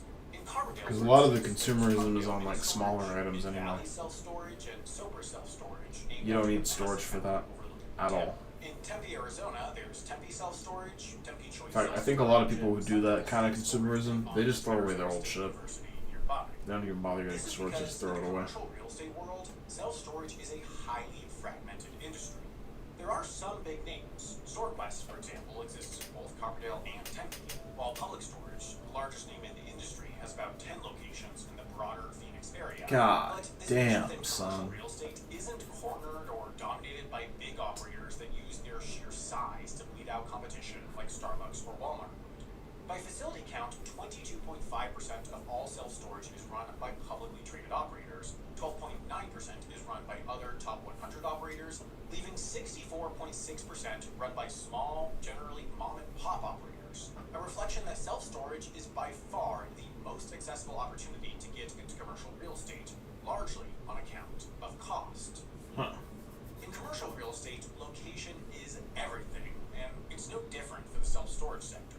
But self-storage isn't about centrality. Yeah, we see those everywhere. Extra space storage everywhere. The hefty price for the high foot traffic of main streets that retail requires, self-storage in the US optimizes for space and ease of vehicle access. It's either extra space or public storage, one of those two. Apartment developers looking for. Self-storage can exist and thrive on the periphery. And critically, so long as it fosters a sense of security, self-storage doesn't require any frills or any sort of alluring surroundings. It can exist and thrive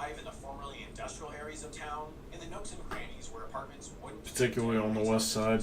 prosper. Everywhere This gives the there's a storage facility. self-starter a huge leg up, as they're not competing for the most in-demand land or properties, but the forgotten ones. Therefore, the cheap ones. Then the cost savings are Right. compounded by cheap building on cheap land. Even if a unit is rather state-of-the-art, building climate-controlled steel and concrete lockers on top of simple concrete bases runs about $30 to $70 a square foot, a comparative bargain.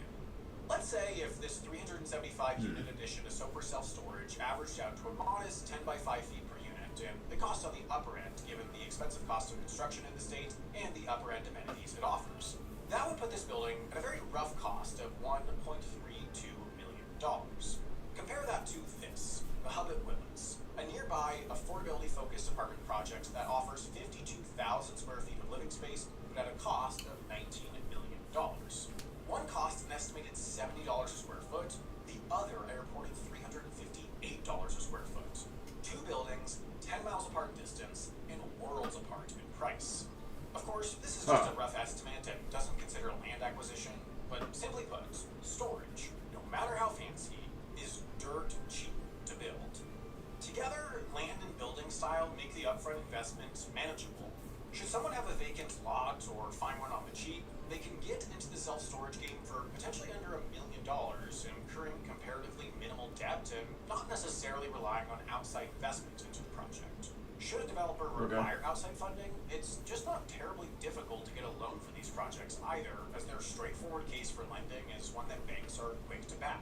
In 2023, regional banks accounted for 85% of all lending for self-storage.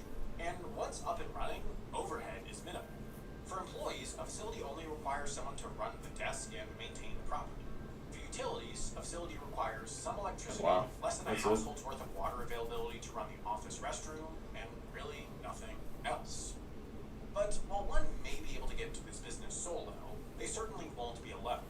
As a sign of the niche's maturity, the business of self-storage has become a business in itself. Statistics on the national state of storage, for instance, aren't kept by any sort of national organization, and yet there are a lot available thanks to publications like Modern Storage Media's annual Self-Storage Almanac, or they arise from research by services like Storage Cafe, Sparefoot, Organize, BMS Group Self-Storage Consulting. A whole host of companies now exist solely to provide information on self-storage. For market research, there's a service that does that too, Radius Plus, an online mapping service that tracks critical info like social lot prices, local demographics, and self-storage rates, and can serve to help inform decisions about building and maintaining self-storage companies. Beyond these subscriptions, self-storage has benefited mightily from the rabbit hole of short-form video and long-form podcasts. From strategy to outright bragging, the internet is replete with developers and investors selling their returns, the passive income, the ease of entry to the self-storage industry. The whole industry has turned into a self-congratulatory ecosystem, making self-storage seem almost too good of an investment to be true. And perhaps it is. After a post-pandemic building boom, things have slowed down a bit. After 20 years of steadily rising rent rates and steadily dropping vacancy, trends have flipped. It's a trend strong enough for none other than the New York Times to note. But ultimately, it's a trend that shouldn't really worry the industry. It's going from red hot to hot. And more importantly, it's an industry that seems to be remarkably steady, and that much is thanks to the demand side. Beyond comparative cost competitiveness and ease of entry, self-storage operates as a fairly non-cyclical industry. That means when the economy's hot, self-storage does fine. When in recession, self-storage does fine. The industry is less impacted by the movement of the economy and more so by the movement of Americans. Rather than markets, American storage follows demographic change. Within the industry, the most important indicators are the 4 Ds: divorce, death, downsizing, and decluttering, although increasingly this is supplemented with a 5th D, disaster. In the US, Americans turn to self-storage when their lives are disrupted, whether on their own account, like decluttering to make room for an expected child, or because of things well beyond their control, like a hurricane or a death in the family. More than doubling Europeans are moving on average about 11 times during their life, Americans' lives are disrupted seemingly constantly, allowing self-storage to escape the traditional economic cycles of so many other sectors. When things are good, an American is likely to simply spend more on possessions, or have a child, or buy a bigger house, all of which serve as reasons to get into a storage lease for a certain amount of time. When things go bad, an American may look to downsize their apartment, or find a roommate, or move back in with family. All reasons to stuff a storage locker while things get sorted out. Recession resilient, self-storage's steadiness goes further. It's pandemic resilient too, as COVID era You online can't use it as a recession indicator. households, well, the urge to turn a garage into a personal home gym or a spare bedroom into a work-from-home office pushed more household goods to the nearest storage facility. In any life situation, self-storage is a cheap, easy solution to clear some clutter. And with $1 first month promos, a plethora of options, and cheap competitive rates, it's just too easy to get in. But once in, it's really hard to get out. The industry calls its customers sticky, which effectively means once you get them in the door, it's unlikely they're going to leave. Like a subscription to a streaming service that one signs up for only one show, self-storage operators hope that the customer stays a little longer than they intended, or find alternative uses for the service to keep justifying the monthly expense. Unlike a streaming service that takes just a few clicks to cancel, storage requires a comparatively uncomfortable process to get out of the deal. They need to physically move everything out of the unit and find a new home for all that clutter. So they stay, and the industry counts on them staying, slowly hiking the rates from 5 to 15% a year to collect what was lost in the initial promotional offer. While perhaps bordering on predatory through rate hikes, this deal works for both parties, as self-storage has worked for both operator and customer, and the more Americans consume, the more self-storage gets built, and the more self-storage gets built, the more rates remain relatively low compared to those around the world. Effectively, self-storage seems a rather virtuous cycle for those who own them and those who build them. But what about the other 85% of Americans whose stuff fits within it? The downsides of America's self-storage begins with the cost of the communities that harbor them. In 2018, the city of Denver recognized as much with a zoning map that looked like this. The bubbles represent a buffer zone, small pockets where self-storage wouldn't be allowed. A minimal concession in the grand scheme of things, but a move that signals the spatial toll self-storage takes on a city. For the 90% of people who don't own a storage unit or own a self-storage business, Here we go with the transit propaganda. meaningful employment, they don't add to local foot traffic to benefit other businesses, they don't foster community, they don't promote any progressive land use or higher density living. Here we They go. occupy largely leftover and overlooked. I didn't even know Wendover Productions was transit-pilled. I did not know that. Carbondale's Soper self-storage. While it once existed on the very edge of a beach street that used to be more When I watched that car dealership video it made, like at the very end, they just like snuck in the public transit pitch. I was like, damn. this end of the downtown corridor has become I didn't expect that. patrons, but getting in the way of business development is the fact that But now that I see this, they actually are transit-pilled. fenced off, car-oriented self-storage facility. The same goes with Which is not a bad thing, to be No one clear. has exactly been clamoring to develop this bit of land near the electrical substation, but as the I'm town all for grows having more options and more freedom. local businesses and shops come to surround it, such town-forward growth will inevitably be stymied by a huge building that serves very few and has to be hidden behind a wall and a bunch of local art. Even in the forgotten industrial corners of communities, it's not hard to argue that self-storage is less than ideal land use. Whether it's creative reuse of space like breweries or gyms, or If they make public transit just as good as driving, I'll sell my car and get a bunch of money out of it. And I'll just use that on transit and fucking leave my car. self-storage gets in the way. So that's the dealership's problem now. Beyond Denver, which sought to It'd be protect so higher density fucking development satisfying to do along that. rail corridors by banning I self-storage, really like my car, but I don't like it enough to from Florida and Georgia to New York and Idaho have passed bans take it over a better option. in one form or another. Some last, others don't, but all serve to show that when critically considered, this self-storage bonanza just isn't healthy for long-term urban development. And more abstractly, self-storage, while not the outcome of just Americans' appetite for stuff, isn't healthy for consumption habits either. Americans are drowning in clutter. They know as much, and they don't like it. But self-storage is only a band-aid, a means to pay for a service that doesn't solve the problem, but hides it. And arguably, self-storage only makes things worse, creating a cycle of buying and hiding, which only promotes further e-commerce growth and big box store business. Self-storage may well be good business that's uniquely accessible to the little guy. It may well be a service that many Americans actually quite appreciate. It may well be a service that is far more diverse and complicated in origin than rampant at the end of the day, is not a 21st century phenomena set to benefit the average American or the American urban landscape in the long term. What I hope is bound to benefit in the near term, from the average Netflix subscriber, is a brand new docuseries that we're ready to release on this video sponsor, Nebula. Yeah. Nebula is gonna be a subscription I'll have once I get more money. I don't have enough money to pay for that. I just don't.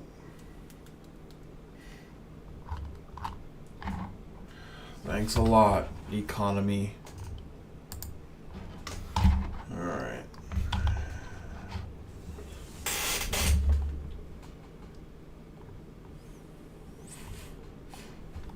Thanks, economy, and autism, by the way. Because I think it's hard to say like that the economy was the reason why I couldn't get a job before this AI bullshit. It's hard to say that for sure. I'm not gonna say it's impossible that the economy didn't play a part at all, but I don't know, man. I feel like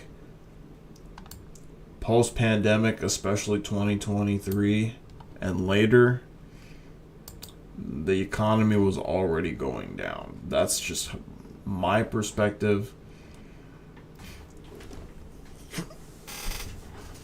I don't know, maybe somebody else has an alternative perspective, but to me, it's been bad since really 2022. But definitely 2023. Because at least in 2022 I had some semblance of a job. 2023 I literally had nothing. Nothing that the economy gave me anyway.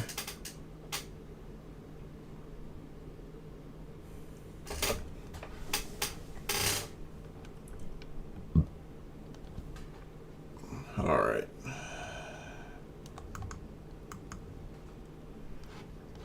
Well,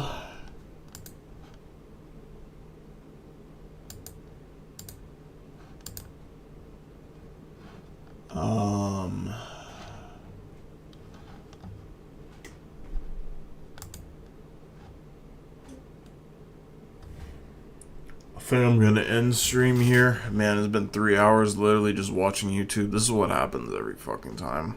This is like another day in the life.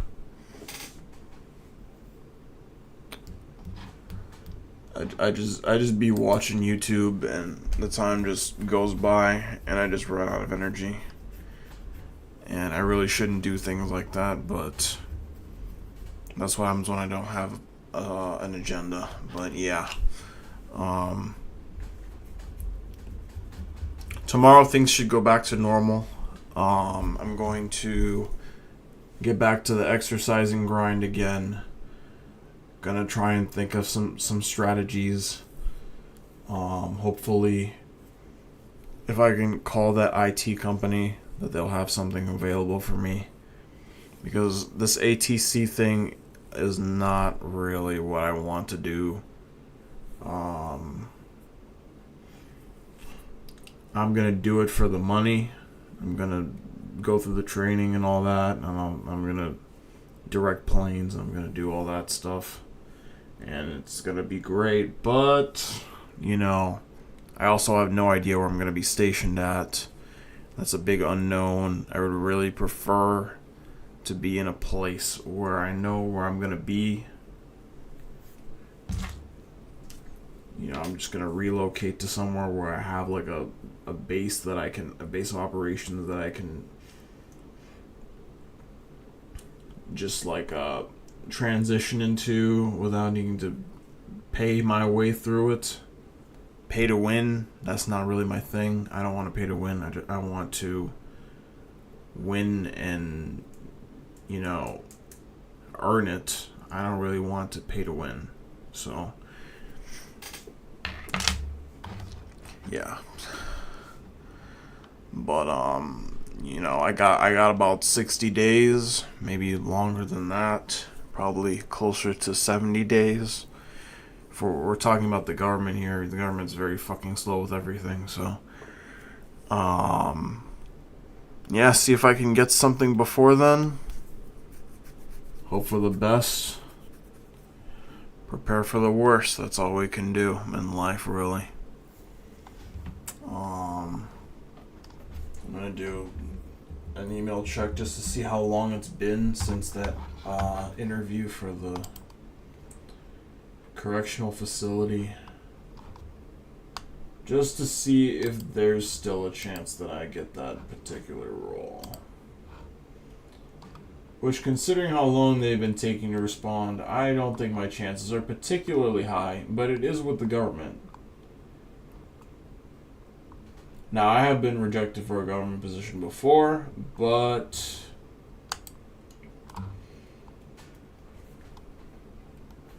that job wasn't really a good fit anyway. So I'm gonna go ahead and look through my crates here for a couple of things.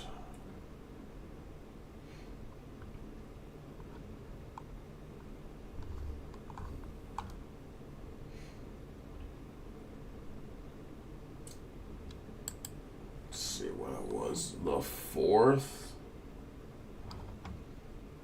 It was not the 4th. I know you're lying, family. Okay, no, it wasn't the 4th. Okay, that's what I thought. Okay, it's only been a week and a half. So check back in like another half a week, maybe week. And then at that point, we'll know for sure where we're at in regards to that. But yeah, we're still going to be applying for jobs. We're still going to be on the grind. But yeah, see about doing some Try Hack Me tomorrow. Right now, I just really didn't feel like doing it. Going through the registry, doing things that I've already done before. Yeah, the little clock on the wall says we're just about out of time. God bless you, my friend.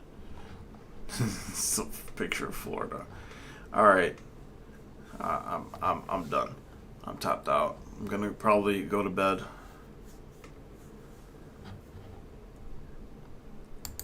Hope everybody that watches the recording, this is a good one. And yeah, I am out of here.